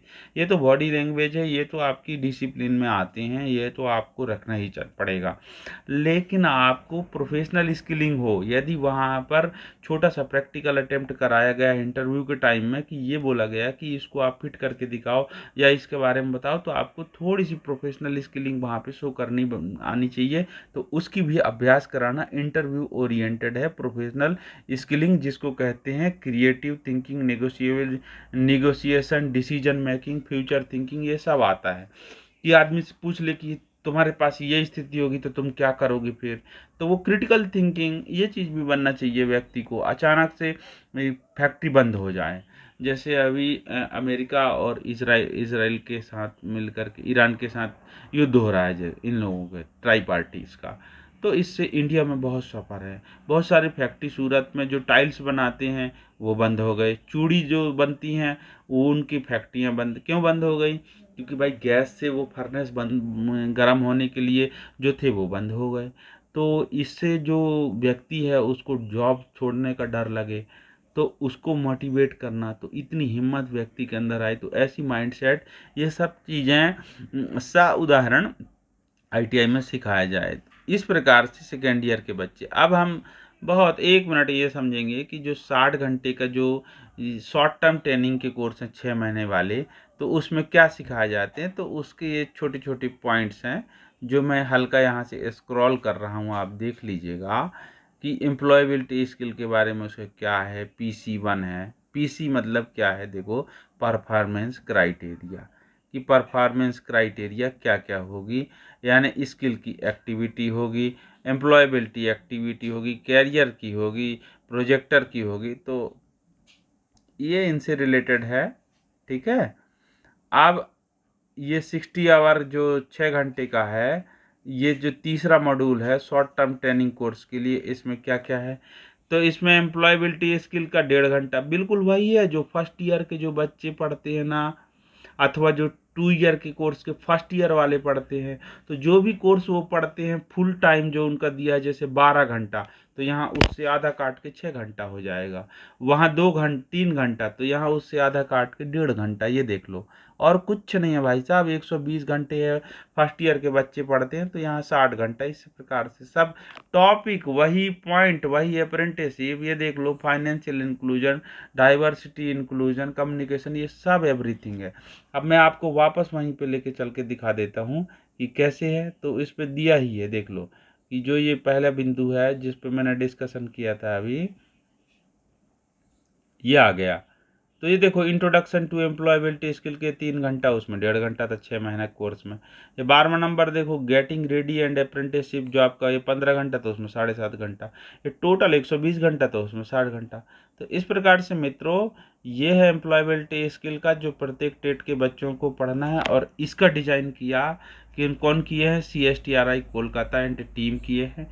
अब इसके लंबा बात है कि किसके द्वारा अप्रूवल थे, तो ये CTS कोर्स का कंटेंट का पहला आपने पड़ाव पार किया। अब दूसरे पड़ाव में हम ट्रेड वाइज जाएंगे, जो पर्टिकुलर ट्रेड है जो CTS कोर्स के रूप में, जिसके 100 क्वेश्चन आना है परीक्षा में बच्चे का। ये भी होता है कि 75-25 भी है, लेकिन ये भी हो सकता है कि ये मॉडिफाई होते हैं। अभी तो 75-25 चल रहे हैं।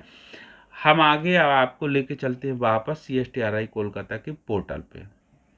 तो ये देखिए हम आ गए CSTRI कोलकाता के पोर्टल पे वापस, है ना। तो इस पे अभी आपने क्या देखा, नंबर 1 पॉइंट आपने देखा, ये इंट्रोडक्शन टू AI देखा। ठीक है, इसके मैंने इंट्रोडक्शन है, मतलब ये है employability skill curriculum and introduction to AI। इसके बारे में अभी आपने देखा, ये सबको पढ़ना अनिवार्य है, चाहे इंजीनियरिंग ट्रेड हो, चाहे नॉन इंजीनियरिंग ट्रेड हो, चाहे कोई भी हो। इसलिए इसके बारे में मेरा डिस्कशन करने का महत्व मतलब ये था कि ये सबको मालूम होना चाहिए। अब हम आते हैं new NSQF compliant courses under craftsman training scheme. ये साफ साफ शब्द जो आप टॉपिक पढ़ रहे हो उसी को ये कह रहा है कि जो क्राफ्ट्समैन ट्रेनिंग स्कीम है CTS के नए नए कोर्स कौन कौन हैं, ये कब से प्रभावी हैं, 1 सितंबर 2022 से। ठीक है, सलेबस इंट्रोड्यूस हुए हैं। तो इसमें दो आप देखिएगा, उदाहरण के रूप में नंबर 1 है एडिटिव मैन्युफैक्चरिंग टेक्नोलॉजी टेक्नीशियन, अर्थात जो ये कोर्स है जिसमें आप पाउडर के रूप में मेटल होता है और उसको जोड़ जोड़ के मेटल को शॉर्ट वेल्डिंग से, जैसे एक छोटा सा उदाहरण मैं अपने तरफ से देता हूँ। पर्टिकुलर जैसे ये कितना बड़ा काय का टुकड़ा है पत्थर का, उसको काट काट के आकार दिया जाएगा। अथवा पाउडर डस्ट हो काय का, पत्थर का। अब पत्थर के पाउडर डस्ट को किसी और चीज से अमलगम करके मिला के मिक्स करके और उसको मिट्टी की तरह डिजाइन दिया जाए, वो सूखने के बाद बिल्कुल पत्थर तो है ही है, पत्थर जैसे हो, तो उसको कहते हैं एडिटिव मैन्युफैक्चरिंग। यानी जोड़ जोड़ जोड़ के मैन्युफैक्चरिंग किया जाए मेटल को। तो ये पहला CTS का कोर्स है। ये 3D प्रिंटिंग है इसका दूसरा नाम, और NSQF लेवल 3.5 है। ये है दूसरा एरोनॉटिकल स्ट्रक्चर, तीसरा आर्किटेक्चरल ड्राफ्टमैन, चौथा है अटेंडेंट ऑपरेटर, पांचवा है CAM प्रोग्रामर यानी कंप्यूटर एडेड मशीन प्रोग्रामर के रूप में, और छठवां है सेंट्रल ये देखो सेंट्रल एयर कंडीशनिंग प्लांट में मैकेनिक है।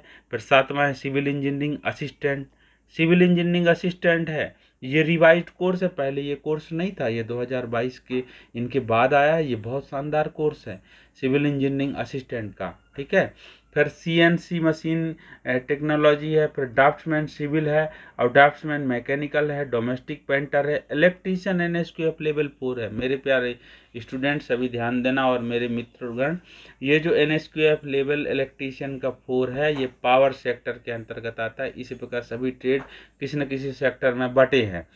तो सेक्टर के बारे में जब हम डिस्कशन करेंगे उसकी डिटेल, तो इनमें से वो खुद आएगा, तो आप समझ जाना। तो इलेक्ट्रॉनिक मैकेनिक है, electrician, power distributor, distribution 13 number पे, 14 electronic mechanic, 15 engineering design technology, 6वां है, 16वां नंबर है इलेक्ट्रोप्लेटर, 17वां है फिटर, 18वां है फूड प्रोसेसिंग इक्विपमेंट टेक्नीशियन, 19 है फाउंड्री मैन, 20 है ग्रीन हाइड्रोजन प्रोडक्शन टेक्नीशियन। अब आपको मैं बताऊं, मेरे पिछली वीडियो में आपने देखा होगा ग्रीन हाइड्रोजन जो मिशन है उसके अंतर्गत कोर्स और ट्रेनिंग कंटेंट बनाने के लिए एमओयू भी साइन हुए थे डेनमार्क के साथ में। तो देखो आज यहाँ पे उसका कोर्स आपको देखने को मिल रहा है। फिर इंफॉर्मेशन एंड कम्युनिकेशन टेक्नोलॉजी है, फिर information and communication technology system maintenance है, फिर मतलब आईटी के जो सिस्टम होते हैं उनके मेंटेनेंस का कोर्स है। इंफॉर्मेशन टेक्नोलॉजी का नहीं, इंफॉर्मेशन टेक्नोलॉजी में जो यूज होने वाले सिस्टम हैं उनके मेंटेनेंस का सीटीएस कोर्स होता है। 22वां नंबर है इंस्ट्रूमेंट मैकेनिक केमिकल प्लांट, 23वां नंबर इंडस्ट्रियल पेंटर, 24 है industrial robotics and digital manufacturing technician, information technology. अब आया इंफॉर्मेशन टेक्नोलॉजी, अब आया instrument mechanic, in plant logistic assistant, फिर आएगा इंटीरियर डिजाइन एंड डेकोरेशन, फिर आएगा देखिए laboratory assistant chemical plant, lift and escalator mechanic, mechanic agriculture machinery, machinist grinder, machinist. तो याद रखना मशीनिस्ट जो है ना, ग्राइंडर और मशीनिस्ट में अंतर है। मशीनिस्ट राजा है, राजा फलों का राजा जैसे आम है, वैसे मेंटेनेंस मैकेनिक है, manufacturing process control and automation है, फिर मरीन इंजीनियरिंग फिटर है, मरीन फिटर है, मरीन का मतलब जानते हो, जो समुद्र के जहाज होते हैं ना उनके फिटर अलग होते हैं, वो है मैसन यानी जो बिल्डिंग बनाने वाले कॉन्ट्रैक्टर के रूप में, फिर इसमें पंजीयन भी हो जाता है। Mechanic auto body painter. अब याद कीजिए हम पिछले वीडियो में डिस्कशन कर रहे थे वीट मतलब वो वोकेशनल ट्रेनिंग जो प्रोग्राम था वर्ल्ड बैंक के सपोर्ट से, तो उसके अंतर्गत जो एक बात आई थी हमारी कि BBT अर्थात ये बेसिक जो ब्रॉड बेस्ड बेसिक जो ट्रेनिंग प्रोग्राम था मॉड्यूलर सिस्टम में COE के अंतर्गत, उसमें यही था कि बॉडी रिपेयरिंग का अलग था, बॉडी पेंटिंग का अलग था। अब इन सबको अलग अलग कोर्स के रूप में डिजाइन किया गया, ये फायदा हुआ। और आपके सामने है देख लो, ये 40वां नंबर कह रहा है बॉडी रिपेयर का कोर्स है, 3.5 NSQF लेवल का। मैकेनिक ऑटो इलेक्ट्रिक इलेक्ट्रॉनिक्स का है, फिर मैकेनिक कंज्यूमर इलेक्ट्रॉनिक्स का है, मैकेनिक इलेक्ट्रिक व्हीकल इसका अलग आ गया देख लो, पहले ये COE के अंतर्गत था। अब हम आते हैं मैकेनिक डीजल, मैकेनिक लेंस और प्रिज्म ग्राइंडर, लेंस अथवा प्रिज्म को ग्राइंड करने वाले mechanic, mechanic motor vehicle, mechanic tool maintenance, mechanic mining machinery, mechanic tractor, mechanic 2 and 3 wheeler. फिर आगे हम आते हैं तो आ गया है mechanic advance machine tool, painter, plastic processor, plumber, plumb operator, refractory technician. Refractory technician का मतलब जानते हैं, जो कब्बसी और मग्गा बनाते हैं ना, वो जहाँ बनती होगी तो उसके भी टेक्नीशियन सिखाए जाते हैं। ऐसा क्यों बोला मैं, क्योंकि जो इलेक्ट्रिकल इंस्ट्रूमेंट हैं जिनमें बिजली के खंभे से जो सप्लाई जा रही है, तो खंभे में एक देखना उसका पोर्सिलीन का लगा रहता है इंसुलेटर, उसके ऊपर तार लगाया जाता है, वो रिफ्रैक्टरी से आते हैं वो, ठीक है। और refrigeration and air conditioning technician RAC सबसे शानदार ट्रेड है। ये जो है ना RAC में गवर्नमेंट से ज़्यादा प्राइवेट सेक्टर में कमाई है। Rubber technician, semiconductor technician, sheet metal, semiconductor technician जो 4.5 का अभी अभी लॉन्च हुआ है, न्यू एरा का है ये। और स्मॉल हाइड्रो पावर प्लांट है, सोलर टेक्नीशियन भी अभी न्यू एज का कोर्स है। ये ध्यान रखना, ये शब्दों को जो मैं बोल रहा हूँ ये आएंगे आपके सामने न्यू एज के कोर्स। फिर देखो spinning technician, stone processing machine operator, यानी जो पत्थर है ना, पत्थर उसको तोड़ने वाले मशीन का भी ऑपरेटर की ट्रेनिंग होती है हमारे यहाँ। फिर स्टोन मशीन माइनिंग, स्टोन पत्थर को खोदने वाले जो ऑपरेटर है उसकी कोर्स होती है। ऐसा नहीं कि तुमने JCB उठाया और चल दिए, तो उसमें बत्ती तक से फोड़ना सिखाते हैं। फिर सर्वेयर, ये सब जगह नहीं है, कुछ स्पेशल जगह हैं। फिर टूल एंड डाई मेकर है, देखिए tool and die maker press tools jig and fixture में है और एक डाई मॉड्यूल्स में है। यानी डाई यानी जानते छापा खान बनाने के लिए उसमें डाई बनाया जाता है। तो देखो टेक्नीशियन मैकेनिकल मेडिकल इलेक्ट्रॉनिक्स का बहुत क्रेज है।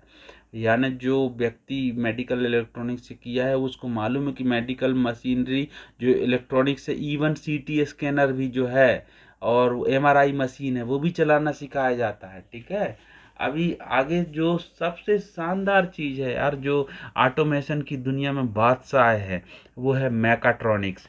यदि किसी व्यक्ति को ऐसा लगता है कि मेरी जॉब कैसे लग पाएगी, तो वो एक बार मैकाट्रॉनिक्स से कोर्स कर ले, 1 साल का सर्टिफिकेट कोर्स, 3 साल का डिप्लोमा कोर्स, और वो होते हैं टूल रूम से। सर्टिफिकेट कोर्स हो जाते हैं आईटीआई से, अथवा इंडो जर्मन टूल रूम से कर लो आप 3 साल का कोर्स। मैं बता रहा हूँ, गारंटी दे रहा हूँ, बेरोजगार कभी नहीं रहेंगे।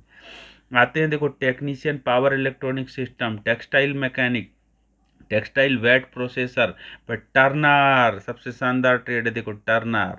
टर्नर के बाद आते हैं वेजल नेविगेटर, फिर वेजल नेविगेटर मैंने जानते हो वो बॉयलर में, फिर वर्चुअल एनालिसिस एंड डिजाइनर, फिर वेयर हाउस टेक्नीशियन।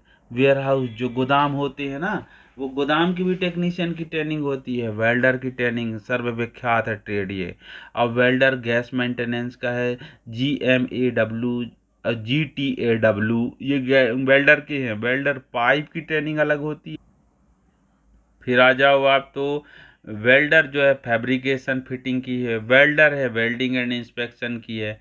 इतने वेल्डर होते हैं, सोच लो कोर्स। और उनके उनके लेवल देखो 2.5, 2.5, 2.5, मतलब इसी से जान जाना कि ये शॉर्ट टर्म कोर्स होंगे। फिर देखो वीविंग टेक्नीशियन है।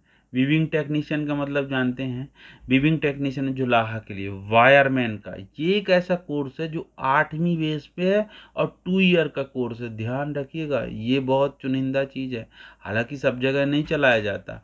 सिर्फ वायरिंग के ओरिएंटेड ये कोर्स है। इलेक्ट्रीशियन पावर सेक्टर का हिस्सा है, इलेक्ट्रीशियन से निकला हुआ कोर्स है। इसकी इसलिए स्कोप है कि वायरमैन के पास, माने ये कैसा है जो सिर्फ वायरिंग की पढ़ाई करते हैं। फिर है विंड प्लांट, और 88 नंबर आते हैं वुड वर्क टेक्नीशियन। इस प्रकार से आपने देखा मित्रों कि 88 CTS ट्रेड है किसके अंतर्गत, इंजीनियरिंग। अब जब नॉन इंजीनियरिंग को जाते हैं, तो मैंने अभी नॉन इंजीनियरिंग को क्लिक किया, तो नॉन इंजीनियरिंग में ये साफ साफ लिखा है, देखो new NSQF compliant courses under craft training scheme. ठीक है, under craft training scheme syllabus introduced from 1 सितंबर 2022 को सलेबस होता है। Under development non engineering trade. अब इसको भी थोड़ा ब्रीफिंग करना चाहेंगे, तो इसमें कौन कौन आते हैं देखो, agro processing, artificial intelligence programme assistant, यानी कोपा की तरह ये भी है, यानी आईपा है, आईपा, कोपा आईपा, कोपा आईपा, ये बड़े शानदार चीज़ें हैं। आने वाले टाइम में तो आईपा आईपा होगा। ये 5G नेटवर्क के बारे में टेक्नीशियन, देखो बाइकर एंड कन्फेक्शनर, तो जो ये सॉरी क्षमा चाहूँगा, बेकर एंड कन्फेक्शनर है, तो जो बिस्किट बनाते हैं ना उन्हीं के द्वारा, baker and confectioner. Bamboo work, बांस के काम करने वाले। फिर ये है बसोहली पेंटिंग आर्ट, फिर कारपेट वीविंग, कॉस्मेटोलॉजी, चटाई बनाने तक का कोर्स होता है, सोच लो। फिर इसके बाद कैटरिंग एंड हॉस्पिटैलिटी असिस्टेंट, खाना परोसने की भी तरीका ये सिखाया जाता है। कंप्यूटर एडेड एम्ब्रॉयडरी डिजाइन, यानी कंप्यूटर से जो सिलाई कढ़ाई सिखाई जाती है। Hardware, computer hardware maintenance, computer operator and programming assistant, COPA विश्वविख्यात ट्रेड है, कोर्स है। साइबर सिक्योरिटी, और देखो डेयरिंग है, ये डेयरिंग है एक्चुअली, ये डेयरिंग का मतलब ये है दुग्ध व्यापार के लिए। फिर data annotation assistant. Data annotation माने कोई भी बात है उसको वो टॉपिक पे पॉइंट पे जो शॉर्ट टर्म, जो ये शॉर्ट हैंड के कोर्स हुआ करते थे वैसा। फिर data entry operator, database system assistant, फिर डेंटल लेबोरेटरी इक्विपमेंट टेक्नीशियन, दांत के दुकानों जो हॉस्पिटल में रहते हैं वो उनके टेक्नीशियन, डीटीपी डेस्कटॉप पब्लिकेशन, बड़े बड़े बैनर, बड़े बड़े पंपलेट छापने के लिए, डिजिटल फोटोग्राफी, ड्रेस मेकिंग, अब देखो ये सिलाई कढ़ाई का पार्ट है, dress making, driver cum mechanic, drone pilot, drone technician, drone उड़ाने वाले, अर्ली चाइल्डहुड एजुकेटर, सोच लो इसके बिंदु क्रमांक 25 को ध्यान रखना। जो ये है ना, एजुकेशन की भी पढ़ाई होती है, जो बच्चे आंगनवाड़ी में पढ़ रहे हैं गांव में, जो शहरों में नर्सरी प्री नर्सरी में पढ़ रहे हैं, उनके एजुकेशन के लिए यहाँ पर जो टीचर होंगे उनकी ट्रेनिंग होती है अर्ली चाइल्डहुड एजुकेटर के नाम से। Fashion design and technician, fibre and home technician, finance executive, file technology and industrial safety, फिर फायरमैन। फायरमैन भी नॉन टेक्निकल में आता है, ये बात याद रखना, उनको पानी चलाना बनना चाहिए। फ्लोरिकल्चर, फ्लोरिकल्चर का है, फिर फूड एंड बेवरेज का है, फूड बेवरेज का है, फूड प्रोडक्शन है, फुटवेयर मेकर। आपको ध्यान होगा सीओई में फूड फूड फूड फूड के आए थे, उन सबको निकाल के कोर्स में बना दिया गया, यानी फूड बेवरेज था उसमें। फिर फ्रंट ऑफिस असिस्टेंट है, जो बिल्कुल ऑफिस में सामने बैठे रहते हैं ना, रिसेप्शनिस्ट, उनकी ट्रेनिंग होती है। फ्रूट वेजिटेबल की ट्रेनिंग होती है। फिर देखना जियो जियो इंफॉर्मेटिक असिस्टेंट, फिर geriatric, hand embroidery, health safety और health sanitary, honey processing technician, horticulture, hospital hospital housekeeping, फिर हाउस कीपर, फिर है human resource executive, industrial IoT technician, internet of things technician, IoT technician smart agriculture, IoT technician smart city. ये होते हैं, देखो ये कोर्सों के नाम हैं जो हम डिस्कशन करते जा रहे हैं। आईओटी टेक्नीशियन है smart health care, leather goods के बारे में है, मार्केट एग्जीक्यूटिंग है, milk and milk product technician का है, फिर मल्टीमीडिया एनिमेशन का है, नर्सरी एंड और जो ऑर्कार्ड है टेक्नीशियन, नर्सरी और ऑर्कार्ड। नर्सरी मतलब जानते हो जहाँ पे माली का कोर्स करवाया जाता है, ये है। फिर पाइपर मैक है, फोटोग्राफर है, फिजियोथेरापी है, रेडियो टेक्नीशियन है, सेक्रेटरियल प्रैक्टिस है, स्विंग टेक्नोलॉजी है। ये इतने कोर्स हैं। स्विंग टेक्नोलॉजी के कोर्स देखो 2.5 लेवल का है, मतलब ये 8वीं बेस पे है। जो भी कोर्स 2.5 लेवल के कंटेंट के होंगे आप बिल्कुल बेहिचक समझ लीजिए वो 8वीं बेस के कोर्स होंगे। फिर जैसे उसमें वेल्डर के आए थे वो 8वीं बेस है। फिर देखो सॉल वीविंग है, साल बनाने वाले, स्मार्टफोन को सुधारने वाले, सॉफ्टवेयर टेस्ट करने वाले, सॉइल टेक्नीशियन है जो मिट्टी मृदा का परीक्षण करने वाले, स्पा थेरेपी भाप से जो इलाज करने वाले, थेरेपी देने वाले। अर्थात ये तो स्पा थेरेपी तो उसमें है यार, ये ब्यूटी पार्लरों में आजकल वो मशीन ला के लगा देंगे, एक तो चैम्बर बना देंगे, भाप निकल रहा है, आप अल्टी पल्टी होकर सेंकते रहो, ये है स्पा थेरेपी। फिर स्टेनोग्राफर सेक्रेटरियल असिस्टेंट का है, ये भाई साहब सबसे इम्पोर्टेंट है, स्टेनोग्राफर सेक्रेटरियल असिस्टेंट। इसमें क्या होता था कि पहले से इंग्लिश स्टेनो चला करता था, तो उस इंग्लिश स्टेनो को बंद करके अभी ये नया कोर्स आ गया स्टेनोग्राफर सेक्रेटरियल असिस्टेंट। तो इंग्लिश स्टेनो में भी एक स्टेनो के प्रशिक्षक की, ट्रेनिंग ऑफिसर की ज़रूरत पड़ती थी, अभी भी स्टेनो के प्रशिक्षण ऑफिसर की मतलब आवश्यकता होती है इसमें। स्टेनो इंग्लिश में यह था कि पहले इंग्लिश के भी लेक्चरर की भर्ती होती थी जो अंग्रेजी सिखाते थे बच्चों को, तब जा कर के वो सेक्रेटरी के लिए स्टेनो का काम कोर्स कर सकते थे। लेकिन अब जो है गवर्नमेंट ने भाषणी ऐप वगैरह लगा दिए, बना दिया है, वो उसके लिए इंग्लिश के लैंग्वेज के टीचर की भर्ती को बंद कर दिया है। आशुलिपि सचिव, स्टेनोग्राफर सेक्रेटरियल हिंदी। हिंदी क्यों है? क्योंकि हिंदी में भी लिखा है, देखो हमारा देश कहीं छोटा सा मिला है हिंदी मीडियम।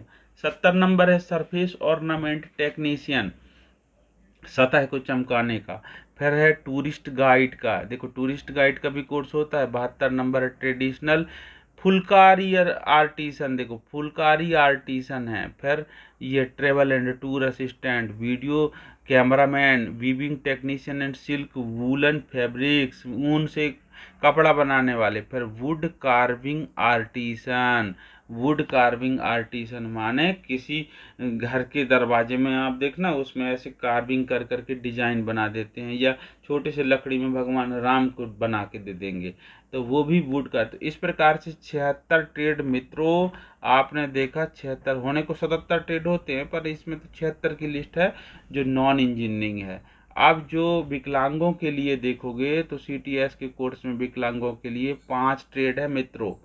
ये देखो, new NSQF compliant course under craftsman training scheme syllabus introduce from, वो भी इसी डेट पे हुआ है। और क्या है, ये विजुअल इम्पेयर्ड के लिए जो दृष्टिबाधित दिव्यांग बच्चे हैं उनको आईटीआई में कौन सा कोर्स उनके लिए पढ़ाया जाए, तो उस कोर्स को आप ध्यान रखिएगा। तो पहला है कोपा वीआई, कोपा के आगे क्या लिखा रहेगा, वीआई, नॉर्मल कोपा नहीं, कोपा वीआई। और दूसरा है कटिंग एंड स्विंग टेक्नोलॉजी, क्योंकि बैठे बैठे आप काटते रहो कपड़े को और बैठे बैठे हाथ मशीन से भी सिलाई करो, या फिर आजकल आजकल इलेक्ट्रिक मशीन भी आ गई है, ऐसे बटन दबाओगे जब तक तब तक वो गर्र गर्र करके सिल देगा, तो वो भी बैठ माने विकलांगों के लिए है, ठीक है। यानी ये अगला क्या है, डेस्कटॉप पब्लिशिंग, यानी जो प्रिंटिंग के लिए है। फिर कॉस्मेटोलॉजी है, मेटल कटिंग अटेंडेंट, ये हैं भैया इनके लिए जो दिव्यांगजन हैं। तो इस प्रकार से अभी हमने CSTRI कोलकाता में जो इसका कहना चाहिए हम लोगों का, ये एक महत्वपूर्ण वेबसाइट है जिससे ये जान सकते हैं कि कौन कौन से कोर्स है। तो जब कभी हम दोबारा और दूसरे कोर्स के लिए इसमें आएंगे, जैसे आगे हम CITSB की वीडियो आएगी, ATS की भी वीडियो आएगी, तो उनके भी सिलेबस के लिए यहाँ पर हम अवश्य आएंगे। अब छोटी सी बेसिक चीज़ आपको बता दूं, जैसे कोई इंजीनियरिंग ट्रेड है तो इंजीनियरिंग ट्रेड में कोई भी एक सिलेबस को आप रेंडमली जैसे आप डाउनलोड करते हैं, जैसे उदाहरण के रूप में हम डाउनलोड करने जा रहे हैं ये कोई ऐसा ट्रेड हो, सोलर टेक्नीशियन का लेवल 3 का करते हैं। तो जब ये सोलर टेक्नीशियन का कोर्स हम कंटेंट को डाउनलोड करेंगे तो इसमें आप पाएंगे कि किसी भी सिलेबस को आप डाउनलोड करेंगे तो इंट्रोडक्टरी में बेसिक में ये जरूर आएगा सामने, भारत सरकार का लोगो रहेगा, मिनिस्ट्री का नाम होगा, ministry of skill development and entrepreneur, फिर DGT लिखा होगा, कॉम्पिटेंसी बेस्ड करिकुलम होगा, और सोलर टेक्नीशियन ब्रैकेट में इलेक्ट्रीशियन ड्यूरेशन लिखा होगा सब में। अब वो जरूर ये लिखा होगा कि ये CTS कोर्स है, NSQF लेवल का भी लिखा होगा, थोड़ा फोटोग्राफी के साथ में ये जरूर लिखा होगा, एक शब्द आएगा सेक्टर, कौन से सेक्टर में आता है, ये पावर सेक्टर। तो ये आप विशेष ध्यान रखिएगा, उसका सिलेबस के साथ साथ वो क्या दे देगा, पावर सेक्टर। जैसे उदाहरण के रूप में हम देखते हैं वेल्डर को, तो वेल्डर किस सेक्टर में आता है, तो जब आप वेल्डर को देखेंगे तो वेल्डर जब आएगा आपके समक्ष, तो ये वेल्डर के बारे में सेम वैसे ही लिखा है, देखिए सेम एक तो चित्र बना दिया है और उसके आगे वेल्डर को बता दिया है कि ये वेल्डर है, रिवाइज्ड हुआ है मार्च 2023 को, NSQF लेवल 2.5 आ गया है ये, यानी 8वीं बेस पे हो गया है रिवाइज्ड होने पे, 2.5 होने पे। अब ये डेवलप्ड बाई लिख रखा है, अब इसमें सेक्टर तो लिखा होगा यार, वेल्डर के सेक्टर जो है वो हम दिखा नहीं पाए क्योंकि उसमें शो नहीं था, तो और दूसरा किसी और को दिखा देते हैं हम, जैसे सर्वेयर है, सर्वेयर के कोर्स में हम आते हैं, तो सर्वेयर के ट्रेड के बारे में देखना आप, इसमें भी सेम वही देखो, कोई भी ट्रेड को आप जब डाउनलोड करेंगे तो वो ये ज़रूर दिखाएगा कितना ड्यूरेशन है, NSQF का लेवल दिखाएगा, इसमें भी सेक्टर नहीं दिया है यार, तो मतलब सेक्टर जो है अवश्य लिखा रहता है यहाँ पर, ये सिर्फ इंजीनियरिंग ट्रेड इस प्रकार से इसमें संदर्भित है। तो अब हम वापस अपने नोट्स पे आ गए जो आपके डिस्कशन के लिए हमने लाया था। तो इस पे आपने अभी क्या देखा कि ये जो CTS की कोर्स होती हैं, ये CTS की कोर्स के बारे में काफ़ी कुछ अब आपको आइडिया हो गया होगा। इस पे कुछ बिंदु और रह गए थे, देखो जैसे 14 CTS के कोर्स जो है वो नए बनाए, मतलब नए बनाए गए, पहले थे ही नहीं। CTS 2.0 में लगभग 14 कोर्स नए बनाए गए, 22 कोर्स ऐसे हैं जिनको दोबारा रिवाइज करके उनके कंटेंट को चेंज करके लॉन्च किया गया, और ये मार्च 2023 को लॉन्च किया गया CTS 2.0 के नाम से। तो इसमें कौन कौन से देखो, तो जो आप अपनी सिलेबस में कोर्स CTS की लिस्ट देख रहे थे, तो आपको ऐसे बहुत सारे नाम मिले होंगे, जैसे additive 3D printing, aeronautical structure, AI programming, advance CNC machining, computer aided manufacturing, drone pilot junior, engineering design technology, fibre, देखो ये fibre to home technician, geoinformatics assistant, industrial IoT, industrial robotics, इनके बारे में आपने सुना होगा। इस प्रकार से ये जो कोर्स है टोटल 31 कोर्स ऐसे हैं जो कोर्स बिल्कुल अभी नए हैं, मतलब ज़्यादा ओल्ड नहीं हैं। ये ये 5 साल के अंदर वाले कोर्स हैं, ठीक है। इनमें से तो आप याद रखिए कि 14 कोर्स तो ऐसे हैं जिनको 2023 में ही बनाया और लॉन्च किया गया, ठीक है। तो इस प्रकार से लिस्ट क्या दिख कहती है कि लिस्ट कहती है कि लगभग 31 ट्रेड ऐसे हैं जो न्यू एज के कोर्स हैं CTS के। कितने कोर्स? 31 कोर्स। और ये भी कहती है कि जो शॉर्ट टर्म ट्रेनिंग कोर्सेस हैं, शॉर्ट टर्म ट्रेनिंग कोर्स भी 240 घंटे के शॉर्ट टर्म ट्रेनिंग कोर्स भी इसी CTS के साथ में इंक्लूड किए जाते हैं। तो CTS का जो कोर्स कंटेंट है पहले 1600 घंटे था, अभी उसको उसको मिनिमाइज करके 1200 घंटे किया गया। कि अब 1200 घंटे में जब आप आएंगे तो जो 1200 घंटे है उसके साथ में प्लस लिखा है 150 घंटा OJT, यानी ऑन द जॉब ट्रेनिंग अथवा ग्रुप ट्रेनिंग का कोर्स का पार्ट रहेगा। तो 1200 में 150 तो 1350 पहुंच गया। अब आता है कहानी कहाँ पे, लगभग 1360 मान लो, तो 240 और बचते हैं, तो ऐसे हो जाएगा 1600 घंटा। तो जो 240 घंटा है, जो इंजीनियरिंग ड्राइंग है, याद रखिएगा, इंजीनियरिंग ड्राइंग को भी पढ़ ले सकता है स्टूडेंट, अथवा वो लड़का 10वीं के बाद यदि आया है तो वो 12वीं के कोर्स के पढ़ने के लिए 2 विषय के रूप में और लेते हुए वो NIOS में अप्लाई करके 12वीं के इक्विवेलेंट कर सकता है इसी 240 घंटे में। अथवा इनको किसी को नहीं करना है तो वो जैसे एक एक्स्ट्रा विषय लेके और पढ़ाई करते ना स्कूलों में, वैसे ही इस 1250 घंटे के 1350-60 घंटे के अलावा, अर्थात 1200 घंटे की थ्योरी और 150 घंटे का ऑन द जॉब ट्रेनिंग के अलावा, व्यक्ति चाहे, स्टूडेंट चाहे तो 240 घंटे के इन कोर्स को, लगभग कितने कोर्स हैं, 10 कोर्स हैं, इनको भी वो कर सकता है ITI की ट्रेनिंग प्रशिक्षण के दरमियान।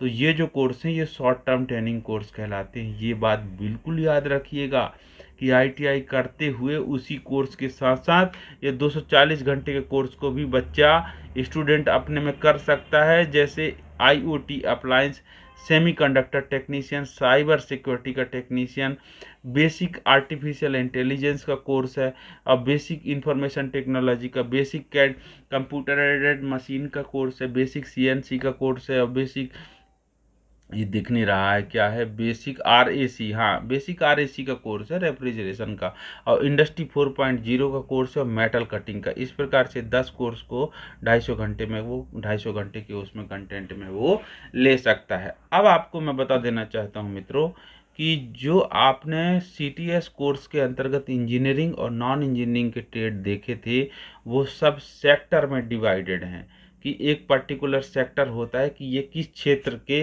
अंतर्गत आएंगे। क्यों ऐसा कहा गया? क्योंकि उसी सेक्टर में एक काउंसिल बनी होगी जो स्किलिंग के लिए डिजाइन करवाई होगी नेशनल ऑक्यूपेशन स्टैंडर्ड को, उसी ने जो डिजाइन करवाया होगा सिलेबस को, उसी ने बुक को डिजाइन करवाया होगा, एक पर्टिकुलर सेक्टर होगा।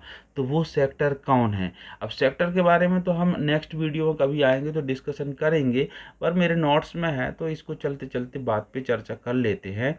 कि जैसे देखो एरोस्पेस एंड एविएशन, तो इसको देख के ही समझ में आता है कि उड़ने वाला चीज हो, जैसे ड्रोन पायलट का हो गया।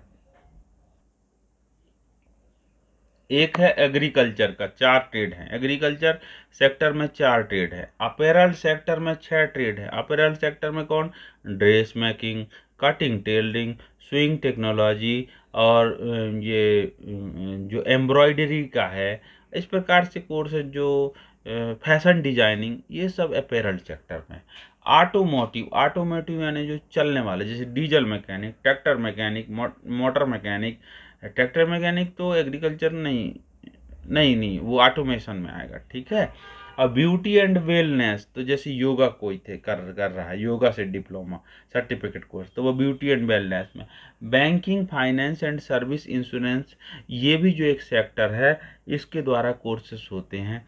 कैपिटल गुड्स एंड मैन्युफैक्चरिंग, जो भी मैन्युफैक्चरिंग में लगते हैं, चाहे वेल्डर, मैं आप ध्यान दिला देता हूँ, welder, turner, fitter, grinder, machinist, composite, ये सब इसी में आते हैं। 36 ट्रेड आते हैं भाई साहब, ये सबसे बड़ा विशालकाय समुदाय। फिर कंस्ट्रक्शन में देखो, कंस्ट्रक्शन के 10 ट्रेड आते हैं।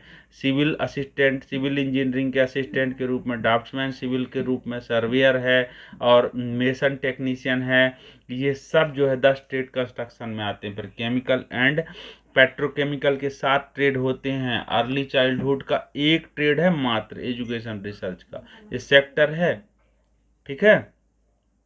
ये कौन से सेक्टर में आएगा? एजुकेशन एंड ट्रेनिंग रिसर्च का सेक्टर है, अर्ली चाइल्डहुड वाला सेक्टर। राइट में लिखा है भाई, और लेफ्ट में से कोर्स लिखा है अर्ली चाइल्डहुड का। हेलो, हाँ, अब आगे देखते हैं। जैसे पावर सेक्टर, पावर सेक्टर में कौन है? तो पावर सेक्टर में है 7 ट्रेड आते हैं, जैसे इलेक्ट्रीशियन है, वायरमैन है, ये सब पावर सेक्टर है। इलेक्ट्रॉनिक्स एंड हार्डवेयर में 8 सेक्टर आते हैं। आईटी एंड आईटीईसी में 19 सेक्टर आते हैं। सबसे ज़्यादा वो उससे सेकेंड नंबर पे ये आता है। फिर देखिए, फूड एंड इंडस्ट्री के 9 सेक्टर, टूरिज्म एंड हॉस्पिटैलिटी के 7 sector, office and administration and facility management के 5 सेक्टर, हैंडीक्राफ्ट एंड कारपेट्स का है 7 ट्रेड्स हैं, ठीक है। हेल्थ केयर के 6 ट्रेड हैं। लेदर के 2 ट्रेड हैं, ठीक है। और ये है मीडिया एंड एंटरटेनमेंट सेक्टर से 3 ट्रेड हैं। माइनिंग से 3 ट्रेड हैं भाई साहब। प्लम्बिंग से 1 ट्रेड है मात्र, प्लम्बर। सेफ्टी एंड सिक्योरिटी से 1 ट्रेड है। प्राइवेट सिक्योरिटी से ये जो है के रूप में है, सेफ्टी एंड सिक्योरिटी के रूप में ये ट्रेड है, प्राइवेट सिक्योरिटी, ये एक ट्रेड है। फायरमैन का भी है। अब रबर एंड इंडस्ट्री सेक्टर से 1 है, ठीक। अब हम आते हैं, टेक्सटाइल एंड हैंडलूम के 4 ट्रेड हो गए, और लॉजिस्टिक के 2 ट्रेड हो गए। टेलीकॉम एंड फाइबर टू, जो टेलीकॉम सेक्टर से 2 ट्रेड हो गए। एनवायरमेंटल साइंस से है, ये 1 ट्रेड है एनवायरमेंटल साइंस का सेक्टर का। तो इस प्रकार से इतने ट्रेडों की संख्या सीटीएस कोर्स के अंतर्गत है। सीटीएस कोर्स को जो रन कराए जा रहे हैं, उनमें आईटीआईओ के बारे में भी डाटाबेस है, समरी है। तो ये PIB, press bureau of India है, जो पीआईबी है ना, उसके दिए गए डाटा को हम यहाँ पर डिस्कशन में ले आए हैं। एक्चुअली ये तो अलग अलग जगह है, अलग अलग संख्या है, मगर जो एनसीवीटी एमआईएस पोर्टल में भी आप देखेंगे तो दिख जाएगा। तो ये जो है कितनी आईटीआई है, कौन कौन से कोर्स है देखो। तो टोटल सीटीएस के 169 कोर्सेस होते हैं। वो कोर्स पढ़ाए जा रहे हैं 14,688 आईटीआई में, जिसमें से 3345 3345 गवर्नमेंट की आईटीआई, और 11,343 प्राइवेट की आईटीआई, यानी 11,343 इतनी प्राइवेट आईटीआई हैं ऑल इंडिया में। तो हम डिस्कशन करेंगे 139 के जो ये कोर्सेस हैं सीटीएस के, ये किस प्रकार से हैं, ये 139 कोर्सेस के बारे में। तो इस पे ज़रा थोड़ा सा मैं जूम करके इधर ले आता हूँ, तो देखोगे आप, तो इसमें आप क्या पाओगे कि इंजीनियरिंग के 49 ट्रेड हैं, है ना। इंजीनियरिंग में क्या, 2 ईयर के कोर्स, जिसके सलेबस 2400 घंटे का है, दोनों साल का, 1200 फर्स्ट ईयर, 1200 सेकेंड ईयर। तो इंजीनियरिंग के 49 ट्रेड हैं, और 1 ईयर के इंजीनियरिंग में 38 ट्रेड है, जो अभी आपकी लिस्ट दिखाए थे CSTRI में। तो उसमें भी 2 ईयर और 1 ईयर डिवाइडेड है। तो 2 ईयर के 49 ट्रेड है, और 1 ईयर के 38 ट्रेड है। और लिस्ट में आप देखे थे, हम लोग पढ़े थे, तो 787 आए थे उसमें, क्लियर बात। और नॉन इंजीनियरिंग ट्रेड के 2 ईयर के कोर्स, जब नॉन इंजीनियरिंग पढ़ रहे थे तो 3 आए थे नॉन इंजीनियरिंग में, 3 ट्रेड थे 2 ईयर के, लेकिन 1 ईयर के कोर्स उसमें 66 थे, और 6 ट्रेड थे जो 6 महीने के कोर्स थे 8 ट्रेड। जो शॉर्ट टर्म ट्रेनिंग कोर्स के अलावा भी जो 6 महीने का कोर्स होता है वो 8 कब के कितने, ये जो है ना, मध्य प्रदेश में भी कुछ कोर्सेस ऐसे हैं जो 6 महीने के रूप में पढ़ाए जाते हैं। सबसे सटीक बात बताऊं, ड्रोन टेक्नीशियन जो है ना, वो 6 महीने का कोर्स कंटेंट के रूप में। तो ऐसे 8 ट्रेड ऐसे हैं जो 6 महीने के हैं, जिसकी लिस्ट उसमें नहीं दिया था CSTRI कोलकाता में, लेकिन शॉर्ट टर्म ट्रेनिंग कोर्स को जब हम क्लिक करेंगे तब आएगा, तो वो नेक्स्ट वीडियो में मैं दिखाऊंगा। अभी वापस वहाँ पे नहीं जाते हैं। तो ये 6 महीने के कोर्स भी पढ़ाए जाते हैं, नॉन इंजीनियरिंग में आते हैं। इंजीनियरिंग में 6 महीने कोर्स 0 है, और टोटल आते हैं 77 कोर्स होते हैं। तो ये 6 महीने के कोर्स एक और बढ़ने के कारण इसमें इसमें है 77, और जबकि हमारे पास लिस्ट में थी 76 नॉन इंजीनियरिंग की कुल कोर्स। तो PWD के लिए, विकलांगों के लिए 2 वर्ष का कोर्स एक होता है, बाकी 4 कोर्स होते हैं जो 1 साल के होते हैं, टोटल 5 कोर्स होते हैं। तो इस प्रकार से जब तुम इसकी समरी करोगे तो तुम ये पाओगे कि 2 वर्ष की इंजीनियरिंग, नॉन इंजीनियरिंग या विकलांगों के लिए कितने कोर्स होते हैं 2 वर्ष बस के लिए, ड्यूरेशन की तरफ से आओगे तो 53 कोर्स। यही तुम अवधि में बात करना चाहोगे तो ये अवधि में, ड्यूरेशन में बता सकते हो कि टोटल 108 ऐसे ट्रेड हैं जो 1 ईयर के कोर्स कहलाते हैं, और टोटल 8 ऐसे ट्रेड हैं जो किस में आते हैं, ये 6 महीने कोर्स में कहलाते हैं। इस प्रकार से देखा जाए तो 169 कुल कोर्स होते हैं, समझ गए ना। 169 कुल कोर्स हैं, जिसमें 87 कोर्स इंजीनियरिंग के, 77 कोर्स नॉन इंजीनियरिंग के, और 5 कोर्स हैं जो PWD के। इस प्रकार 169 कोर्सेस हैं। और जो ITI है वो 14,688 ITI हैं टोटल इंडिया में, जिसमें 3,345 गवर्नमेंट की ITI और 11,343 प्राइवेट की ITI होती है इंडिया में। तो कहाँ कहाँ है, तो इसमें ये मैं इसमें स्क्रॉल कर रहा हूँ धीरे धीरे, ये पूरी लिस्ट आप देख लीजिएगा। मैं सिर्फ अपने मध्य प्रदेश का पढ़ के सुना देता हूँ आपको, बाकी जगह का स्क्रॉल करते जाऊँगा, आप नोट कर लीजिएगा। तो मेरे प्यारे मध्य प्रदेश में आप जब देखेंगे तो ये पाएंगे कि गवर्नमेंट की कुल 195 ITI है, और ये भी पाएंगे कि इस गवर्नमेंट की 195 ITI में VTIP प्रोजेक्ट के अंतर्गत कितनी ITI थी, तो 25 ITI। अब PP मोड पे कितनी ITI जिनमें IMC गठित हुई है, तो 69 ITI, जबकि हम पढ़े थे लिस्ट में 73 ITI, ध्यान रखना। तो ये जो मैंने निकाला है ना, ये मैंने NCVT MIS पोर्टल से निकाला हूँ। तो कुछ ऐसे हैं कि जो SCVT है वाले कोर्स होते हैं ना, या ट्रेड या ITI, उनका NCVT MIS में नहीं मिलता है, इसलिए आगे पीछे का लेयर चलता है। तो इसमें हमको जब स्टेट के बारे में पर्टिकुलर स्किलिंग का प्रोग्राम लाएंगे, तब हम स्टेट पे अच्छे से डिस्कशन करेंगे। अभी ये हमने सिर्फ NCVT MIS के पोर्टल के डाटाबेस से निकाले हुए चीज़ आपसे डिस्कशन करते हैं। अब ये जो लेफ्ट विंग एक्सट्रीमिस्ट है, अर्थात जिसको कहते हैं कि वामपंथी नक्सलवाद से प्रभावित जिला मध्य प्रदेश में एक है पाल डोंगरी की ITI, जो बालाघाट जिले में है, ठीक है। अब आते हैं स्ट्राइव स्कीम के अंतर्गत मध्य प्रदेश में 20 ITI थी। तो ये जो स्कीम है, इसमें से एक और आई है मॉडल ITI, एक है भोपाल में गोविंदपुरा में जो फ्लैक्सी MOU के लिए था। SCVT के अंतर्गत 95 ITI चल रही है हमारे स्टेट में 95, और प्राइवेट ITI है 752, जिसमें से 752 जो है NCVT है, और 74 SCVT के कोर्स करा रहे हैं प्राइवेट ITI। इस प्रकार मध्य प्रदेश में टोटल ITI 1116 है, ठीक है। अब अदर स्टेट में कितनी ITI है, मैंने ये धीरे धीरे स्क्रॉल कर दिया हूँ। आप अपने स्टेट का जो है वो डिटेल नोट कर सकते हैं, देखते जाइए। मैं लास्ट की समरी बता सकता हूँ कि आसाम में 60 ITI हैं, बिहार में 1388 ITI है, यानी प्राइवेट और गवर्नमेंट सब मिला के। छत्तीसगढ़ में 240 ITI है, उत्तर प्रदेश में 3,557 ITI है, सबसे ज़्यादा वहीं है। उत्तराखंड में 184 ITI है, जिसमें 184 ITI में 80 ITI माने 99 और एक 100 कहना चाहिए, 100 नहीं था, 80 बच गए हैं।